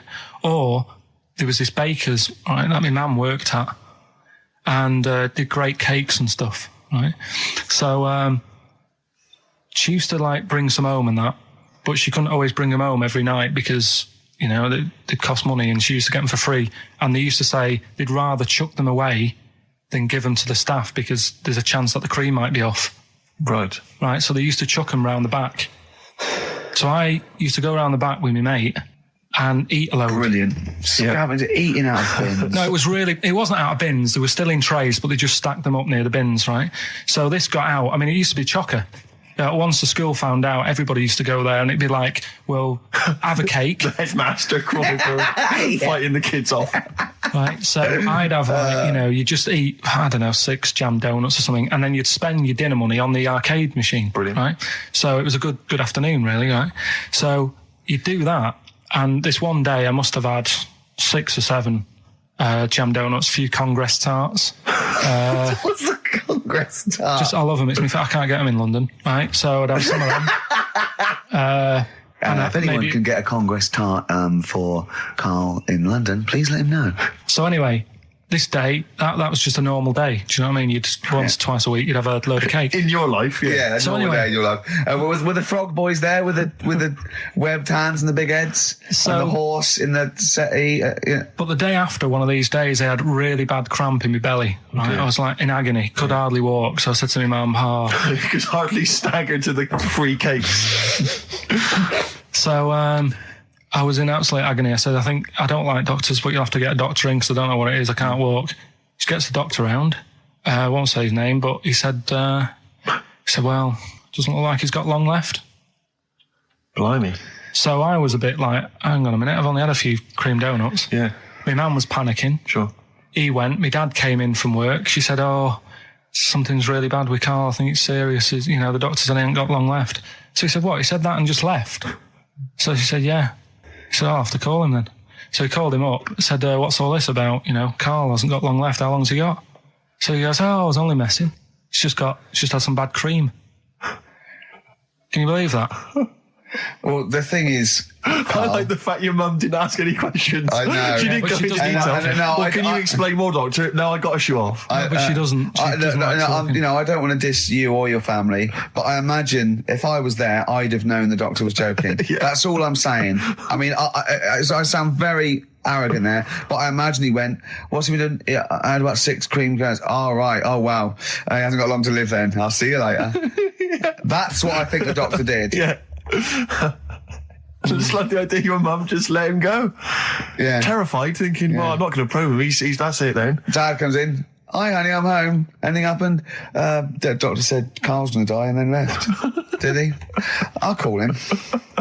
Rick, can I just explain some of the prizes we got here for Rockbusters? Because I just want you to try and picture, if you would, the kind of XFM listener who particularly want this collection of gifts. You've got the best chill out album ever. This is the one, as I said before, that's largely made up of songs you may have heard in adverts. Sure. So you've got the Volvo advert on there. Yeah. You've got the T-Mobile TV. T-Mobile. Brilliant. That's on there. So that's Roy Cobb. So look forward to that. Yeah, again, just imagine which XFM listener is particularly looking forward to Top of the Morning with Terry Wogan, his 2-disc set there. You got, it starts with, we've got the Bangles on there, we've got Billy Joel, River of Dreams, Shine On by Mr. Christopher. So just look forward to that. Oh dear. We got the Only Fools and Horses, last year's Christmas special. We gave one of those away last week, but still more to shift. Do I spy a little free Yes, there's a little free 3-wheel trotter independent trading 3-wheel car, so that's there as well. So as I say, if you like fairly mediocre comedy, little Jonathan Ross's face there on the back, and maybe you also want Jerry Halliwell's Body Yoga DVD, Rick. So sure, that as well that's for you. good quality. And then just a few token XFM kind of things. We've got the Manic Street Preachers DVD and the U2 Best Of. And tell me, Steve, how do the lucky listeners win these? Rick, I'm glad you've asked. What they do is they email in with the answers to Rockbusters, which is a quiz. Hold on, man. How do they email if we don't know the email address? Rick, again, thanks for asking. Thanks for flagging that up. Ricky.Gervais at xfm.co.uk. That'll be coming up shortly. Try and get into the mindset of Karl Pilkington. A lot of people have been trying to email in answers, trying to think through kind of logically, or maybe based on the rules that they've picked up over the years. Or when he says it in a cryptic clue, they believed him. Exactly. Yeah. So you've just got to think more like a mentalist to try and get winning. First of all, right, the prizes that I source every week. Explain yourself. What I said to you we're doing between now and Christmas, because this is just a few weeks till Christmas. Right.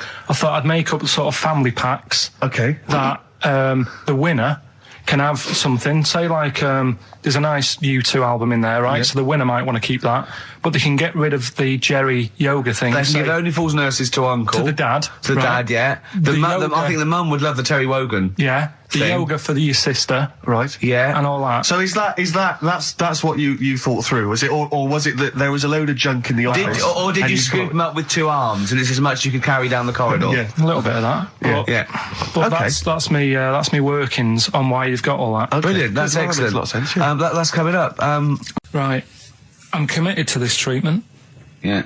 Is one. I've got to go for that one. Yeah? Yeah. Or the other one is the police are causing a bit of a stir. He still says it like it's the best thing he's ever come up with, which in a way is. It could be. Right, go on in. I'm committed to this treatment. Right. Do you know the saying...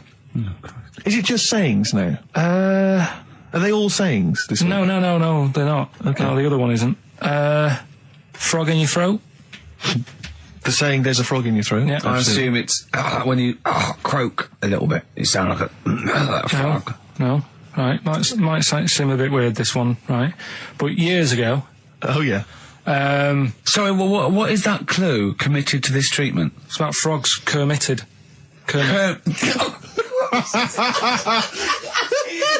Probably works better with a K and an ER written down. Well, also, if you pronounced it Kermitted, but not committed. Committed to this treatment! Right, go on then. That's genius. So, yeah. Well, what? You go to the doctors and you go with throat hurting a bit. Right. And what they did ages ago. Ages ago? What year was this approximately? We are going back quite a bit with this one. Oh, okay. Go on. And the doctor would say... did history. Imagine years ago. Go on. And the doctor would say, right, keep your mouth open and you just look at your tonsils. And the jaw would ache a bit because they weren't as quick back then because they didn't have the technology and stuff, and they'd have to like stare at it and study it and stuff. And like they get an achy jaw, right? Keeping their mouth open. Yeah, like you get, you eat a Mars bar or whatever. So they'd sat there and they used to always close their mouth, and it used to annoy the doctor. Right? Oh. So what they did, they used to get a toad, right, and put it in the mouth. Rubbish. Okay, keep talking.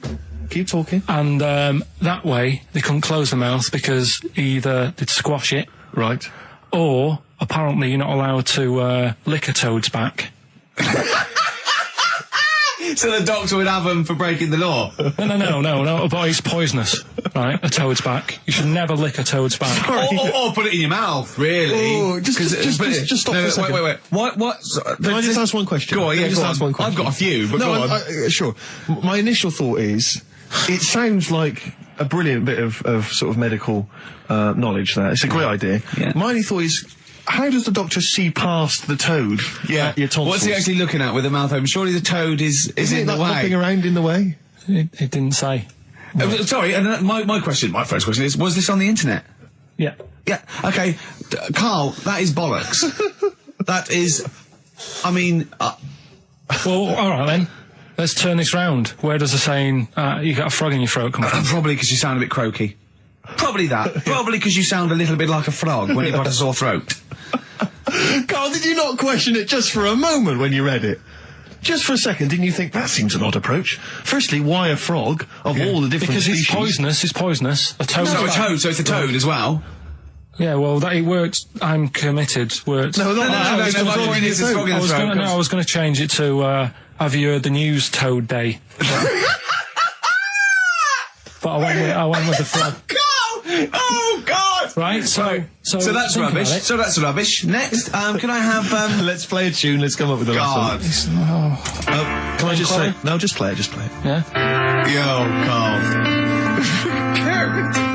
Let's have something new, something fresh. Well, I've been looking around, right, on the internet for stuff. Yeah. On the internet. Yeah. Your Bible, where you get all your information about the world and the universe and morality from. And you know, like, how I always say to you, I don't really read that much of it, I just read the headline. Perfect. Right? Yeah. Anna Nova have sort of nicked that idea to grab you. Nicked what idea? Well, to sort of get to the meat straight away at the top. Do you know what I mean? The headline to the story and everything. What? Right, these are But stories. the headlines already existed. That was why you thought that was a good not idea? like this, though. All right. Headline. Well, these are all headlines, right? Vibrating shoes could stop elderly falling. Do you know what I mean? Oh, God. You don't need... Vibrating shoes could stop elderly falling. Yeah, that's the story. You don't need to read on. That's what I'm saying. Well, Right, could you because read on anyway? Can't be bothered. Read on anyway. Well, you have a look at that in a bit, right? All right. See if it's So interesting. this is frustrating radio if you're sitting at home. No, well, but it's not on. They've turned it off. If you want to know more, you know where to go. That's what I'm saying. That's what they should do in the news. Get the news done in Bong. a minute. There's a good story about Iraq. Right. Bong. Have a- look it up. Look it up on the internet. Anna Nova. Give us another bong. Bong. Family sick of living on Butthole Road. Oh, brilliant. Bong. Man wears same shoes for 60 years. Oh, bong. This isn't that good. Some fella pulls a train with his teeth.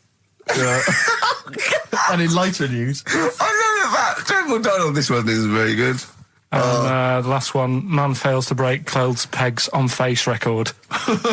She's always good. Well, that's the one I did read on about. I love that, all those. That's the one he read on about. Go on then. Just Why is that news? He fails to make a record. So did I today. I know, yeah. I failed the long jump record today. Yeah. Didn't even take part. No, I was rubbish. But what are the rules on world records and that? I don't know if there are rules. There are certain things you can't. I mean, it's the Guinness Book of Records, isn't it, really, that's the arbiter, isn't it? Yeah, but is there anything, if you said you wanted to do it, would they say, well, you can't do that? Yeah, they've stopped some gluttony records, obviously things that are in danger. It's anything that's illegal. Yeah, anything that's immoral. Yeah, like that American serial killer that just got discovered. Yeah. Having killed 47 women. I don't think he can make that into the Guinness Book of Records. No, because people will be trying to beat it, won't they? But there was some other story about a fella eating watches and that. That can't be good for you. So why don't they say, look, don't do that, do something else? He wanted to stay regular. Comfort and Sound by Feeder on XFM 104.9. I'm Ricky Gervais. With me, Stephen Merchant. Hello there. But no Karl Pilkington. No Karl. He's in Lanzarote. Lanzarote, But as we we have speak. got a very, very special stand-in. It's Camfield. Say hello. I'm so excited to be here. It's Yeah. been, the things I've learned in the last 10 minutes before we've even gone on air. Like, you Yeah. don't have a theme tune. I don't have a theme No. tune, I don't wear headphones. Exactly. Ian wears headphones with a preamp. He's got 3 midgets just brought in his back line. Yeah. Right? They're called Dog, Mongo and Blitzkrieg. Look, Blitzkrieg is up there, like, eating a banana. Yeah. He is the king of rock, the new king of rock. Well, a lot of the prince, he's the prince of rock. Obviously, Vance is the king of rock. But we'll be doing that, we're working out who. Over this, and by the way, Camfield, I don't want the Ian Camfield that does XFM and going, and there's fast approaching 1:23, here's Ash. I want the Camfield that goes, I snorted ants with Lemmy. Okay? So, we want the real Camfield.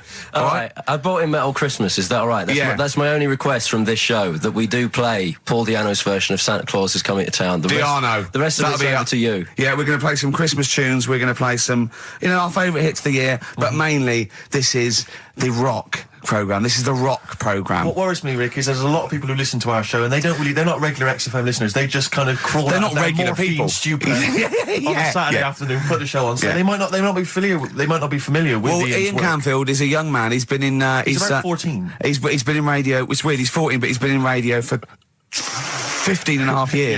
Yeah, extraordinary. He was weaned on the milk of a Vance. Yeah. Right? And he's going to be the new rock god, aren't you? Well, I'm trying. Yeah. No DJ Camfield. Just go, yeah. right?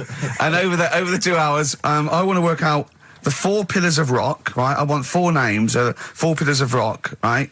Huge rock pillars, and then I want the king who stands astride them like the archangel of metal. So we'll be asking Ian, every few minutes we'll be asking, right, who's your first pillar of rock? And then, keeping the one that stands astride them, okay? And how many do we need? Well, we need 5 names then, don't we? The 4 pillars of rock and who stands astride them. Right, okay. Like the Overlord with his Axe Attack albums. Yeah. Yeah. This is ISIS. Christmas. Carl, we've had an email. Some old Rockbusters.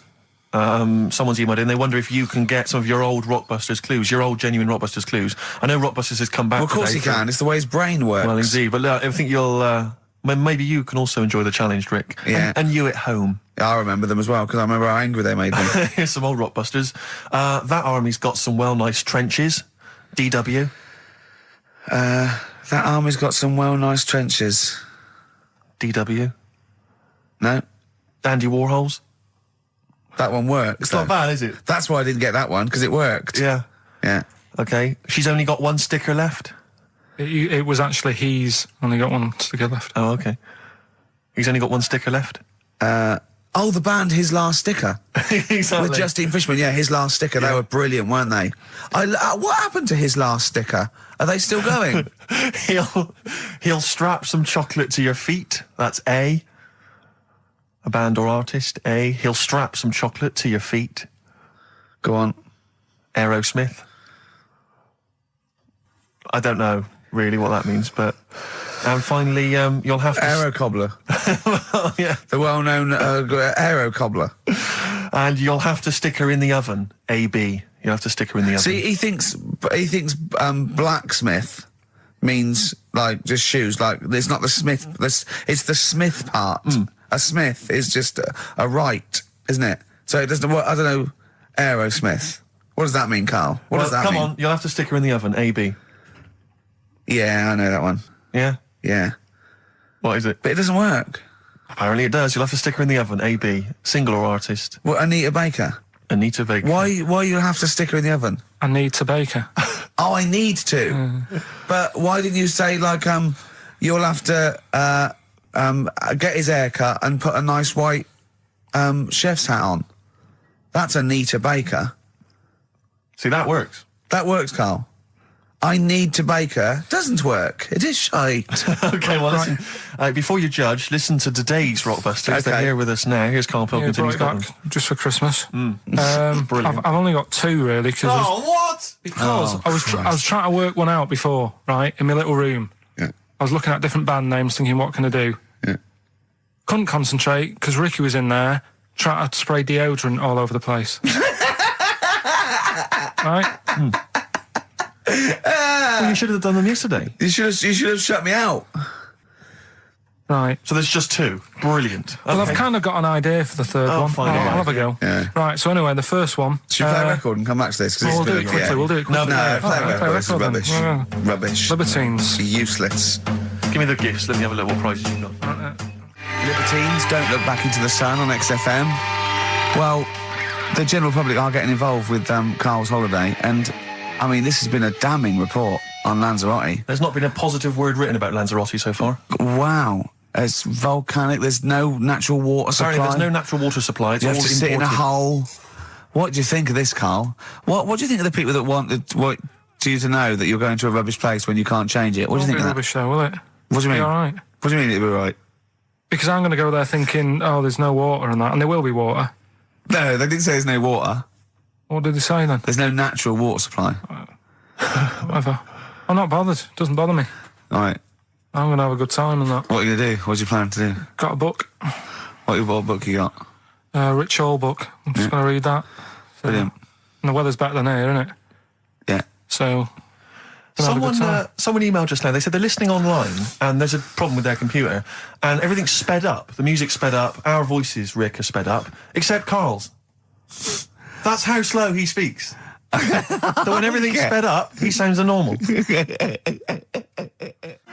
No Blue Sky, The Thorns. That's beautiful, isn't it? On XFM 104.9. Carl, you're losing your rag a little bit. What's the matter? Nothing, go on. See? What's the matter? What's the matter with I've Carl? got something to cheer him up. Someone's emailed in, Emma's emailed in, she said that, for those that know, those in the know, they referred to Lanzarote as Lanzagrotte. Brilliant. He's a bit fed up. He's got 2 CDs for Christmas from a company that's he's been with for 6 years. He's a little bit grumpy about having to answer the phones. Letter to Hermione. David Bowie. Well, we've had the most convincing answer that it's about 290,000 actual words, but possibly 3 million in our vocabulary, using all jargon and scientific stuff and all that. Sure. 290,000. Still a lot, isn't it? It is a lot. We know so little, don't we? Apparently the average person has about 20,000 words in their vocabulary and uses maybe 2,000 a week. Really? Yeah.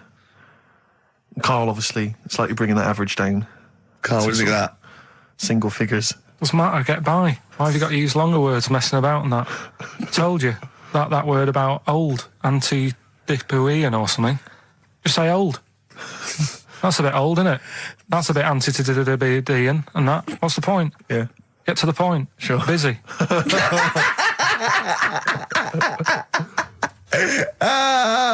Right, okay. Are you in a film this week, Carl? We're doing that now. Yeah, go on. Get it over with. Hang on a minute then. Get it over with. Let's get this show over with. We can go home. You can go off to Lanzarote and sit on some ash. Some charcoal. He's not happy about that. That's annoyed him. The listeners have all ganged up on him. Yeah. XFM giving him 2 CDs. We've had more calls for his resignation this week than ever before. What do you think of that, Carl? What do you mean? There's another reason. Do you know what I mean, though? Because he's grumpy, he's not just giving it, he goes, well, I can't help it, can I? I don't want it. You're being paid well to do a job. People have tuned in to be entertained, to have good songs. Me and Steve are working here. I'm pressing the buttons. I'm paid to press the buttons. That's what I'm doing. Has every CD started on time? Then Yeah. why would they give you Monday off if you just paid to press the buttons? Don't get every other Monday off, do I? So have you stopped doing that now, have you? Well, yeah. Why? Because there's work to do in that. I'm not moaning about it. Let's get on with it. Blur on XFM 104.9. I forget the name of that track, but it's good. Good song. Thanks very much. Oh, good song. Yeah. Oh, right. I just thought you were complimenting giving his opinion. Right, Yeah. go on. The what? Are we still on the air? Yeah. What are we doing? Merry Christmas. We got someone on the line. Oh, right. He's here. Who's that? Ricky, Yeah, go on. it's Jonathan, how are you? Good. It's only TV's Jonathan Ross. Ross, turn your radio down, you idiot. I'm here. I like to, I haven't got the radio on, what are you talking about? We can hear the feedback.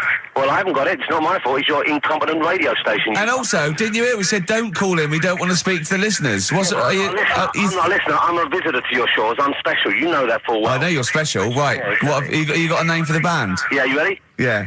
Blump. B-L-U-M-P. I tell you for what, you can't have a normal word. If it's the monolith band of all time, if it's the big, you can't have a regular word. It doesn't make sense. How can you have a regular word? All these ideas you've come up with are rubbish. You need a word which only stands for that one thing. No one's heard it before. No one will use it again. Blump. I can't help but feel that that's a more appropriate name for maybe one of Ricky's bands. I love seeing that picture of him in that band. You see it everywhere these days. He was like a girl. He was like a little girl in a suit. It's like a little dyke at a wedding. What was that? That's got to be the kettle calling the pot black, surely. Yeah, I've always got nothing but 100% heterosexual. We're not sure about. There's not anything wrong with it. I know that, but look at you. I actually had to get that in. There's not anything wrong with it. I'm Jonathan Ross. Oh dear. I was thinking the other day, right? Oh, yeah? The Comedy Awards. Yes, sir. You didn't half say some awful things about poor celebrities, poor has-been celebrities with coke addictions and fat lips and faces that where surgery's gone wrong and everything. And when they're on the show, they're going, "Oh, you look lovely." Yeah, I'm nice to them. Well, I'm nice to them to their face, but obviously when I'm not with them, I like to let my true feelings be known. What's wrong with that? That's how everyone I'll tell you what, you can get anything off your chest you want on this show. Any celebrities you want to talk about? There's no one listening. Yeah, it's just between me and you. A lot of people listen. They listen to my show, and after they've had a few hours of good laughs, they like something bland to just cool them down afterwards. So they flip over. We know this happens. Did you mention my DVD on your radio show? You know what? I forgot to mention it. Christ! I meant to mention by the office, but I forgot to mention it. And then I thought afterwards, it's not like he needs the cash, is it? You know, it's not like he needs it. It's not like it but he's probably earned more money in a short space. You're like a lottery winner, and you've got about as much taste. You're like one of those burglars who's won the lottery. I am. I'm dressed like an Albanian window cleaner at the moment. Burglar from Reading who won the lottery, and now he's fritting it away on what? I do feel sorry for my neighbours. I've moved into a really nice place. I feel like it's the hillbillies. No, it's nice you've moved in though, because it's nice. It's given them something to sort of talk about behind your back. You've united the whole block. Right, go and play with some Japanese wind-up toys now. I'm going home to play Mario Double Dash with my son. It's going to be a good afternoon. I phoned you once after I finished my show. It was about 5 minutes past 3. Yeah. And I don't mind if I said, how you doing? You went, it's brilliant. You said, this is what you said. You went, everyone's out. Jane's taking the kids out. I've already masturbated twice, and I'm playing with a new Japanese toy. I'm masturbating now.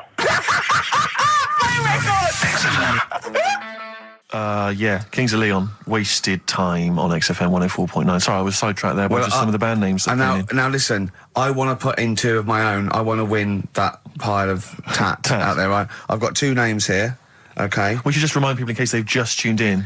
Oh yeah, Ian Canfield has chosen his mega band of all time. He's got Keith Moon on drums. He's got Lemmy on bass. He's got Keith Richard on guitar. He's got who have you got singing? Robert Plant. Robert Plant. And their manager is Vance. But he needs to announce them at Wembley Arena. They're already sold out. They're at #1 in the album charts. They're the greatest rock band of all time. And I've got 2 suggestions. Okay. What about this? Please welcome to the stage. Tungsten lung hemorrhage. Yeah, good. Yeah? Please welcome to the stage. God dildo. God dildo, interesting. Nice juxtaposition there of God, the almighty creator, and a dildo. Nice use of some contrasting imagery there. Yeah. Powerful and topical. Tungsten lung hemorrhage. Yeah. We've had a couple also on the email. People didn't really include their names, but who cares? Please welcome to the stage, Balls of Steel. Balls of Steel, yeah. And we've had like Brain Hammer. Yeah. Brain Hammer's good. I Lots like of Brain Hammer. related stuff. Quite liking the idea of tumour fish. Tuna fish, I like. Tuna fish is very good. I like tuna fish. I just wonder if there's one more contender. I don't know who this was, Ian, that phoned in with it, but possibly it's topical. Deathly Hem. Yeah. Deathly Hem. It's brilliant. Oh, it's Deathly Hem. Please welcome to the stage, Deathly Hem. It's Deathly Hem. Who's that? We've got to give it to I don't know who that was. Oh, well, if you came up with Deathly Hem, email again, Deathly Hem. It's the greatest name for the greatest rock band of all time. Will you please welcome to the stage, Deathly Hem. Turing breaks, mind over money, XFM 104.9. Did a bit more research this week. Okay. Found a good story out about a monkey. Right. Which I'll tell Ricky a little bit about it. Tell me, come on, tell it now. No, tease I me reckon with we it. should keep this. It sounds exciting stuff. That's got 'em, right? Tell us about this monkey, Carl.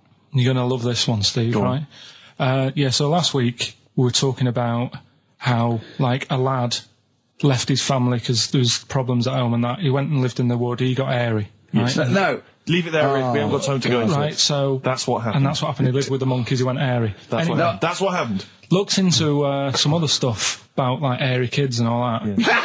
Yeah. Came across this story about a bloke, right, who worked in a zoo. Oh, dear. Right? So... Trouble's brewing. Loving his job and that, but it's quite a lonely sort of job because you don't see many people. You're just dealing with animals all the time, right? So, anyway, he gets a bit pally with a monkey because it's the closest thing to a human. Well, that ape is. Right. Yeah, but you can't really go that close to apes. Well, It's dangerous. what do you mean? What type was it? Do you Just mean let him tell the story. Was it a chimpanzee? I reckon it was a chimp, yeah. Yeah, I don't even know. So it was that's a an chimp. ape. It was a chimp. Yeah, but it doesn't matter, does it? So he It's the gets story. pally with him. Right, so he gets pally with What, him. do they go on holiday together? Well, no, I mean, it starts On the pool together. starts off just checking each other out and, probably sharing lunch and that together. Yeah. Right? Anyway, this goes on for a while. They're getting on well on that. And then after a while, right, the monkey starts sort of imitating him a bit more and sort of walking upright. Oh, God. Yeah. Right? So he thinks, oh, that's a bit weird. Anyway, they get on really better and what have you. So he thinks he could live at home with me, this. Yeah. Because we're getting on a storm. Yeah. Right? So he takes him home and before Is you this know the it... beginning of Beneath the Planet of the Apes? I think it is. I think you've seen this on video. I'm worried, because he's already imitating him and they're moving in together. I'm thinking it's maybe a bit like Single White Female. Single White Zookeeper. Oh, brilliant. Right, so anyway, so it's moving in and it's getting used to sort of the normal human life. He's having a cup of tea in the morning. Yeah. PG tips. As a... as a he finishes the day off with a dear. Finishes the day off with what? He doesn't have him move a piano at one point, does he? Finishes the day off with a little brandy. Yeah. He pours himself. Is he wearing a smoking jacket? I'll tell you what, Carl. You're a maniac, mate. No, this is why it attracted me. It's amazing, right? So he's having his brandy and that, loving his life. Next thing you know, he sort of I don't know if he loses it or he gets shaved, but the top half of his body is hairless. Right? Apart from his head. Right, so he's got a nice... So it's the opposite of the kid. No, yeah. This is what I'm saying. That would happen. Right. Well, hang on, but so you don't know if he's shaved or if it's How did it say? Then the hairless... What? I'll bring it in for you, the story, and then you can see if I've gone wrong. Keep going. Anyway, so this is going on, and he's having a great life. Then the zookeeper starts getting a bit annoyed because he's having a better life than the zookeeper. The zookeeper's in the zoo. This is such rubbish. So the zookeeper's still got to do a day's work. The monkey's at home, he's partying. Well, it gets to a point when he says there's no point you coming in to the zoo because the whole reason of you being there was because you're being kept there. Right. And he didn't want to bring the memories back, so he said, you stay at home. So you're talking such... Just let him finish. God, I don't know if I can sit here and listen to this drivel. I'm fascinated. It's nearly over anyway, right? It sounds extraordinary, Carl. So he's walking up, right? He's having a tea in the morning, finishing the day off with brandy. Gets a bit out of hand, only tries it on with the zookeeper's wife.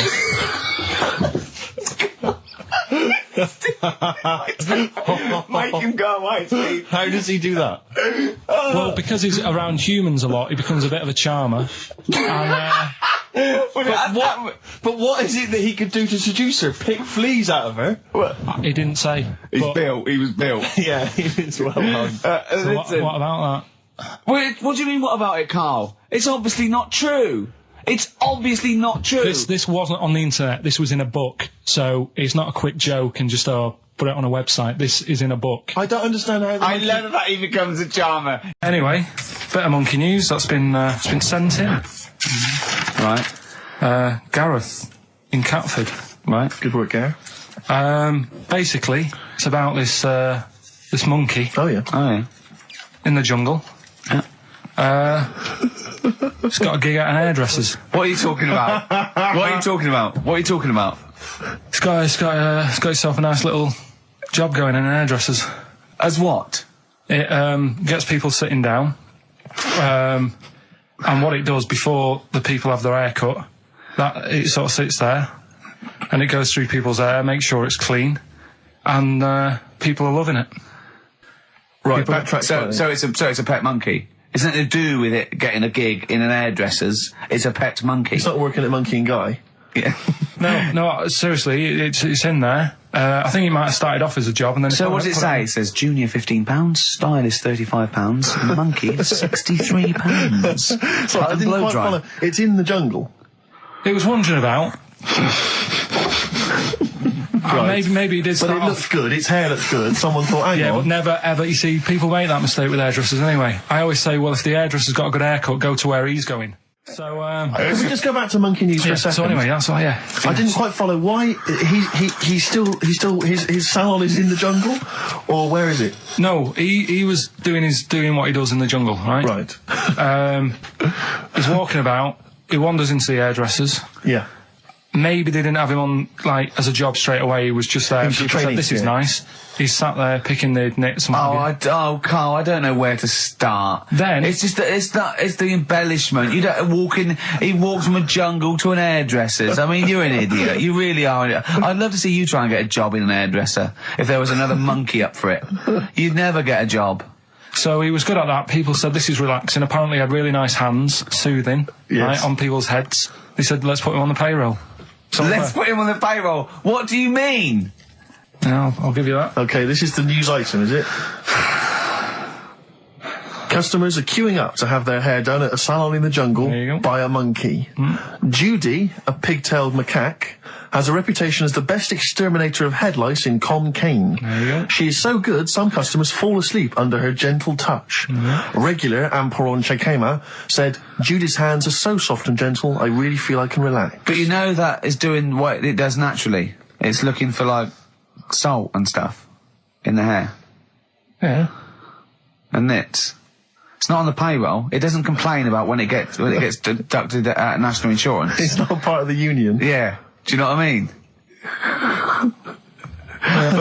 a good monkey news, you know, backed up with good tabloid journalism. With solid evidence there. So no, I think maybe we should start marking the monkey news, Rick. I don't know what you think. Giving it marks out of 10, maybe. For both interest and validity. Well, for interest, I'll give it 7. For Carl believing that there was something to this monkey, thinking it had a job and getting paid. But it was also doing kind of perms 2 and colouring. 2. Yeah. Ridiculous. Again, ridiculous. More monkey news next week. Hopefully let's just hear that jingle again. Oh, chimpanzee that monkey news. So let's have official monkey news. Play the jingle. Oh, chimpanzee that monkey news. Alright, we've got to be quick. Go on, but, this is something that was sent in to me ages ago, and I don't know why I haven't done it yet, because it's brilliant. We were talking about monkeys typing, the Shakespeare theory and all that. Well, this is about a little monkey called Marty, right? Basically, it's in some science lab, right? It's in there. It was wandering about out of its cage, right? The lab fella was busy on the phone or something, right? And typical. It's wandering about. It goes up to a PC that's in the corner, a little computer, types down, "My name is Marty," right? So the fella got off the phone, saw this on the screen with the monkey sat there, says to his mate, "Have you done this?" Right, hold on, Carl. Let him finish. Before you question, always let him finish. I don't know what to do. Time's against us, come on. He said, "Have you done this?" He says, "Done what?" He said, "This on the screen here saying, 'My name's Marty,' right?" He goes, "What are you talking about?" As he's having an argument with his mate saying, "You're lying, you did it," monkey's sat there typing, "This isn't a practical joke, my name is Marty." Right, and that's the end of the story? I'm not coming in next week. I think we need a week off. I actually think we need a week off. He's doing a web chat or something.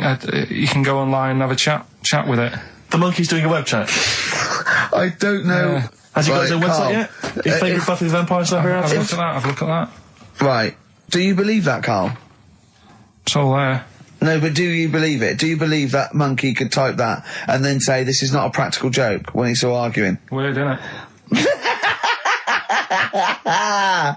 Oh. What do you reckon, Steve? Yeah, well, it's obviously a wind-up.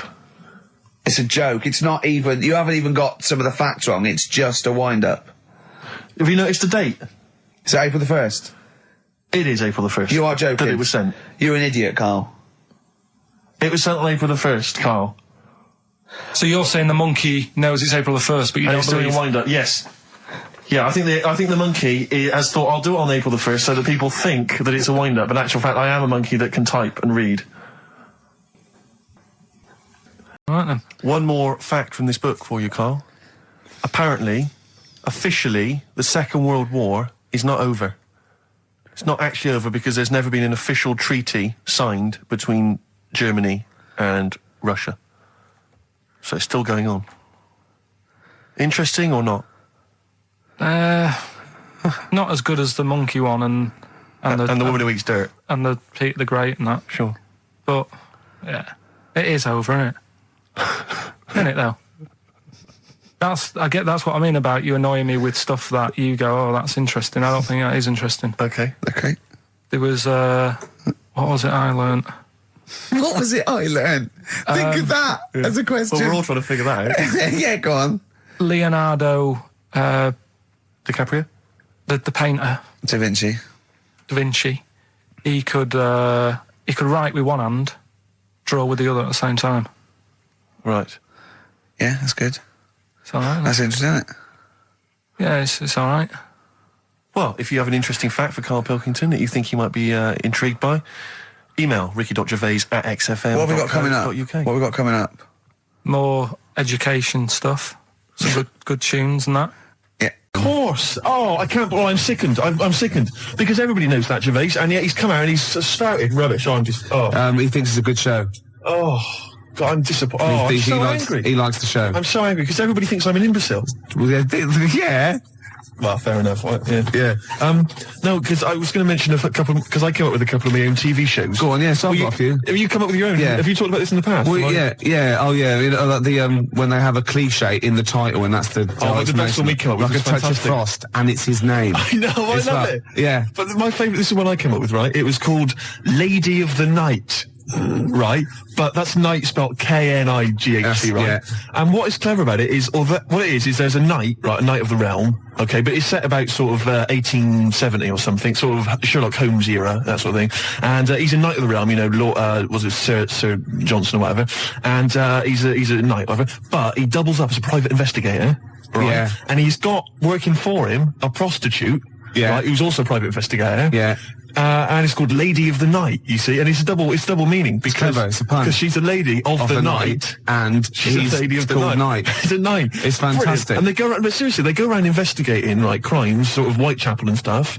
And it's brilliant because you know, obviously she's a prostitute, whatever, and he's a knight, and there's a bit of sexual tension, Gervais obviously, and obviously got all the Victorian elements and everything. And obviously they can't associate with one another openly in the streets because that would be, you know, he's obviously got to maintain a certain reputation. Yeah. So it's Lady of the Night. And there's all the intrigue and tension. What do you think about that? You thought this through. I thought that through. That is fantastic, using all your technical knowledge and your film study and your... I came up with one, starring naughty Samantha Janus as a nun with Diana Rigg as a Mother Superior, and it's called None the Wiser. That's beautiful. And they're naughty. And the great. And the None sequel, the she gets pregnant and she has to go and work in the kitchen, right? And that's called A Nun in the Oven. I was going to say. Yeah. Of course it is. Yeah. Of course it is. Oh, that's beautiful, Gervais. Remember Ray Cooney, that thing in the 80s when all those... had those farces on, and basically what he did was substitute the word life for wife. He had Run for Your Wife, right? And wife begins at 40. Beautiful. Doesn't make any sense, does it, grammatically? No. I just thought of one like, I said to Claire a few weeks ago that it would be like a stage play and there'd be loads of people jumping in and out, like, of hospital beds. But in one of the beds, one of the wives, she just wanted to die. She had no quality, and it's whose wife is it anyway? That'd be good, wouldn't it?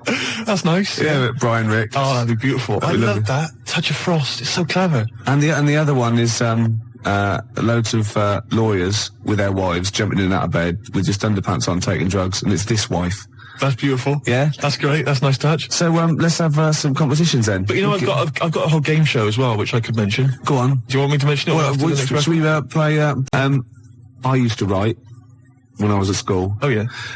Now I didn't watch sort of kids programs when I was growing up. I watched sort of crap adult ones. You know, I mean, ITV on the telly from 12 midday through to like midnight, and I'd watch all the police series, Police Story, Charlie's Angels, Steve Austin, and Teen Knight Rider, yeah.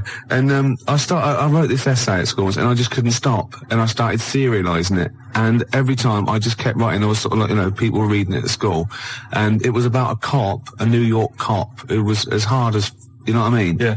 And I worked out what his name was. Now God, this is how television influences me. Because it was one word name, which is his surname. That was the title of the book, title of the series, and that's what all his friends called him. Right. It was called Jezuk. Jezuk? Yeah. Jezuk. Yeah, I thought it had a Z and a J. Jezuk. Jezuk. Yeah. Do you know, it does sound so close to like Pillock or Jesse. Yeah. Or Nonce. No, Nonce. There's no Nonce. Well, do you know what I mean? Cross between sort of Jezuk. Like Pillock and Jism. Damn you, Jezuk. Yeah. You're off the case. Give me the badge. Keep the stinking badge. I don't need a badge to be a cop. It was all stuff like that. And he'd burst, yeah. And so he'd look at his gun and go, this is my law. Oh my God, it's Jezuk. How did he find us? Jezuk. Yeah, it was great. There'd be shootouts and everything. Oh, fantastic. Let me just ask, did he have perhaps have a broken marriage? He was hard-boiled. He played by his own rules. Didn't he? Yeah. I imagine. Simultaneous with this. He was a bit of a drunkard as well, had a bit of drink. No, he didn't drink, no. He was a good-looking fella. But he was letting himself go. He was a bit hard-bitten. Yeah. And the other thing I was sort of simultaneous, which was more of a novel. I wasn't serious. I was actually writing a novel, and I got like 3 exercise books, right? It was about this kid, right? Oh, God. Right? He saw his parents just brutally murdered for no reason by a gang of outlaws, yeah? And he buried his father, and he knelt down on the grave, and he said, looked up, and he goes, as God is my witness, I will avenge thee.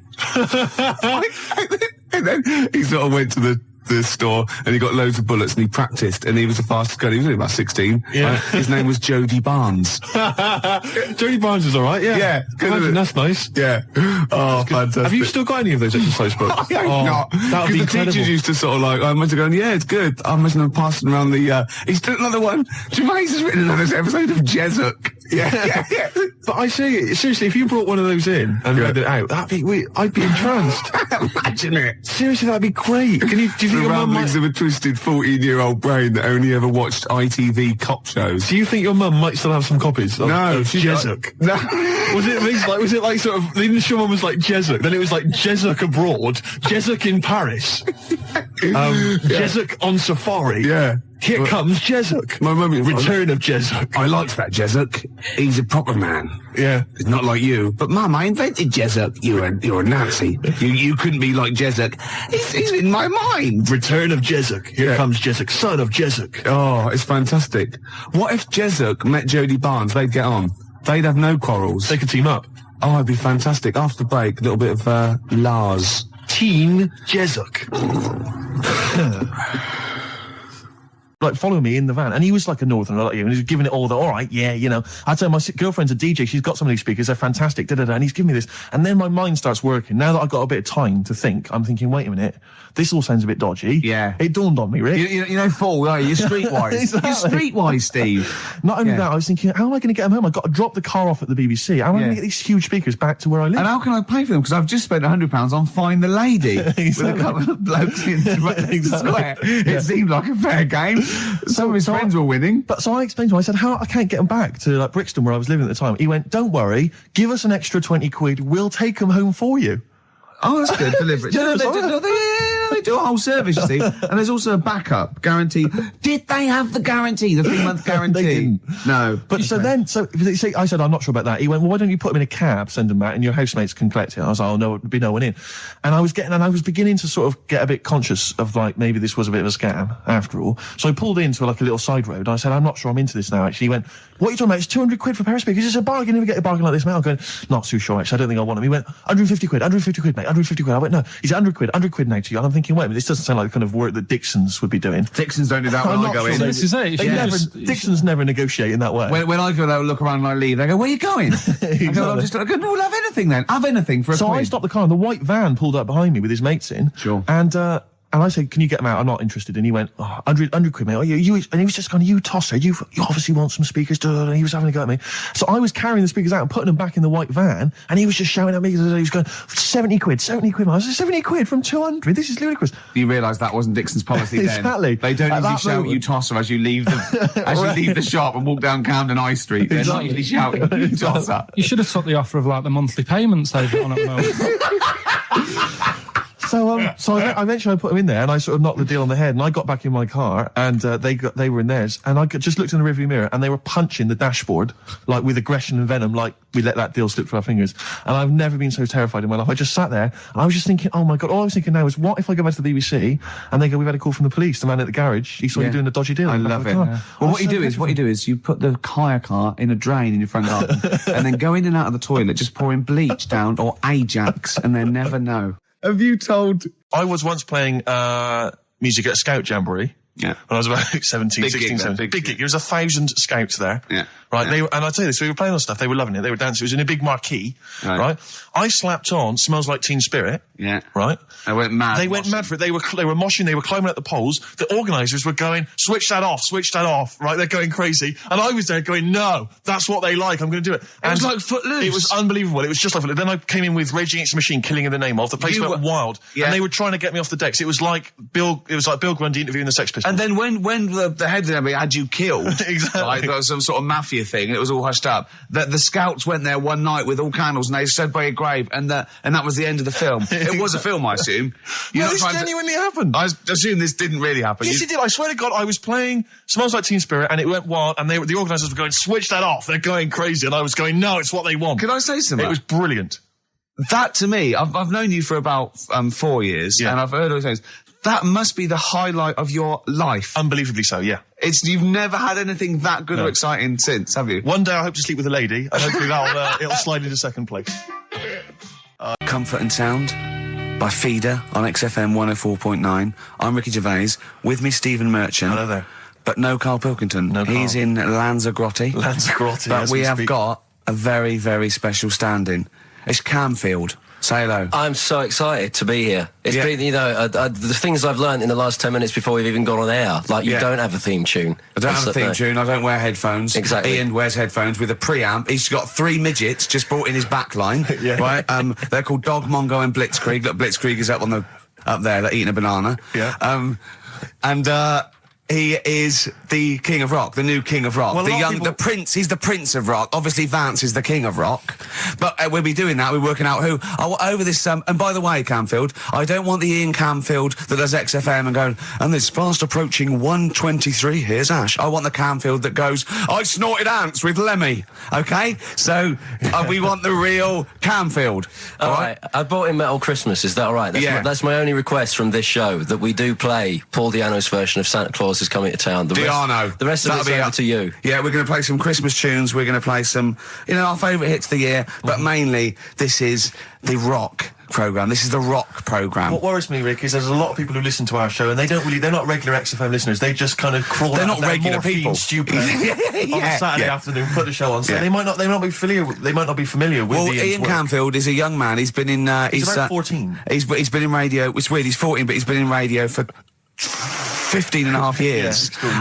He was weaned on the milk of a Vance. Right? And he's going to be the new rock god, aren't you? Well, I'm trying. Yeah. No DJ Camfield. Just go, right? And over the 2 hours, I want to work out the 4 pillars of rock, right? I want 4 names, 4 pillars of rock, right? Huge rock pillars, and then I want the king who stands astride them like the archangel of metal. So we'll be asking Ian every few minutes. We're asking, right, who's your first pillar of rock, and then keeping the one that stands astride them. Okay. And how many do we need? Well, we need 5 names then, don't we? The 4 pillars of rock and who stands astride them. Right. Okay. Like the Overlord with these Axe Attack albums. Yeah. This is Oasis. Christmas. Right, there's this monkey. Right? Oh, yeah. It's called Jack. Yeah. Right. I got pally with this bloke who worked in a railway station. How? Pen pals? I don't know. I didn't say all that. Internet, I'm just telling you. I'm not sure. Chat rooms on the internet. So, anyway, he's helping him out all the time. It's this fella's job, right, to sort of make sure it's safe for the trains to come in, that sort of thing, right? But he's always working on his own, so he's got his mate Jack in with him, right, this little monkey. Yeah. And, they're having a good time. They share lunch together and stuff like that. Anyway, it gets to a point when the fella whose job it is, right, starts getting old, and Jack, the monkey, starts getting more involved. Presumably this is a chimpanzee as opposed to a monkey, you mean? When you say monkey, it's generic term, you mean chimps usually, don't you? Yeah. Go on then. So, he's clocking the fella doing his job and he's thinking, I can do this, right, the monkey. I'd love it. Yeah. He's helping out, he's pulling down the levers and stuff, so the train's sort of coming on the right lines. Sure, yeah. He's clocking it, he sticks his head out the little window, see the train's coming and that. I hope British Ryan are listening. Yeah. Right? In the end... Oh, yeah. The fella whose job it is, he lost a leg for some reason, couldn't work anymore. Lovely. Gave Jack the job. Yes. Right. Okay. The railway company are happy with that. I'm sure they interviewed a number of people, but he was the best monkey for the job. And that's good, isn't it? Well, it's not true. Right, once again. Well, it's not true. Don't hand Steve a piece of paper that someone put on the internet who is probably a bigger mentalist than you. That's not proof. It's not true. At no point did a railway company give a chimpanzee the job of signalman. It was ages ago. What? Steve, when was it? It was before trains, probably. Well, it's in the 1880s, according to this piece of paper, which is what you've based your monkey news on. Now, of course, I think ITN and a lot of the news channels, they tend to get lots of independent confirmation of their news before they give it out as fact. But you've got an email from someone, so let's assume that's real. It says, for this, Jack was officially put on the railway payroll, earning 2 cents per day and have half a bottle of beer on Saturday. That's what we pay you, isn't it? He doesn't even get the beer. No. Oh, dear, he's not allowed to drink, are you? Someone emailed in, actually, and said, Carl, some years ago, did you die? And they took your face and transplanted it onto that of a chimpanzee. It would make a lot of sense. I've never seen you. He always has t-shirts right done up and long sleeve. I bet he's hairy under there. Yeah. I bet you are hairy because you have to shave right up to your eyes. You're one of them, aren't you?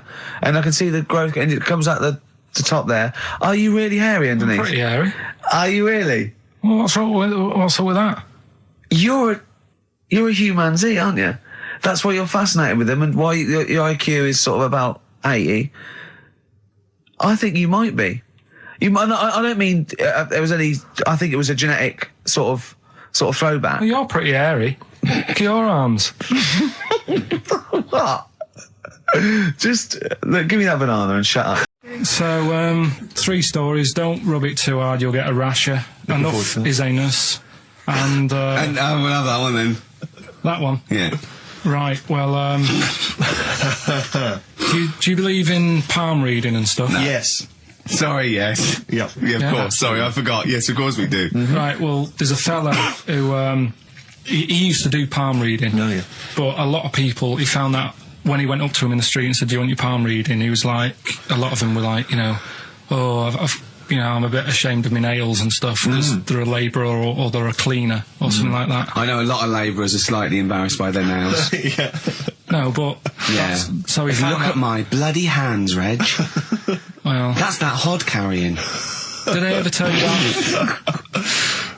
you that I got picked at school to make tea and serve biscuits to old people because I've got good nails? No, go on. Is there any more to the story? Well, that's about it. I mean, we used to do, like, I think the head teacher must have been getting something, maybe getting his mum in there for free or something in this old people's home. So he offered the kids at the school, he said, right, all sit at your desk and put your hands on the table. And everyone did. And he walked past mine and he said, not bad. Yeah. And he said, you've got the afternoon off. You can go and serve biscuits and tea to the old people. What did you say? I said, all right then. Was that? Yeah. Good afternoon. But anyway, what did he do? He just sort of walked around and went, you all right? Do you want bourbons or digest?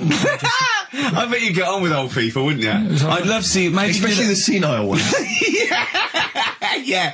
No, but I'd love to see you on VH1, just in a link. They just go, they've just played Robert Palmer, right? And it comes to you in a little park, and you just sit next to an old lady and go, all right? And you go, yeah, not too bad. You go, what do you think of London? Crap, innit? And she goes, yeah, it's awful, innit? And you just have a talk, and you go, right, well, she doesn't like it, in excess.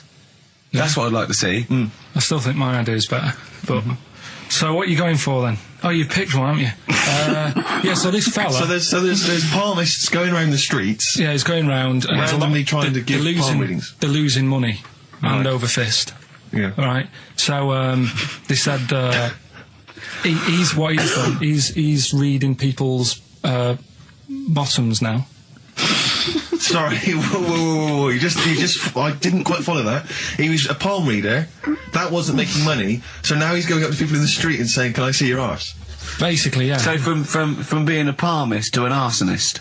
Well, they just that's what he does. He said the same sort of lines and that you get on your hand. You get them on your bottom, and he can read them. Right. Yeah, he's not a pervert or anything, or making up as he goes along. No, that's it. That was that. So, sorry, if a man came up to you in the street and said, "Can I have a look at your arse? Can I read your arse?" You'd drop your trousers, would you? No. If he went up to him and he said, "Oh, I'd rather you didn't, because I'm a labourer. I've got bad fingernails." No, that's why I've seen. That's what a lot of labourers, they're showing their cleavage. You think, but actually they're having their arse read.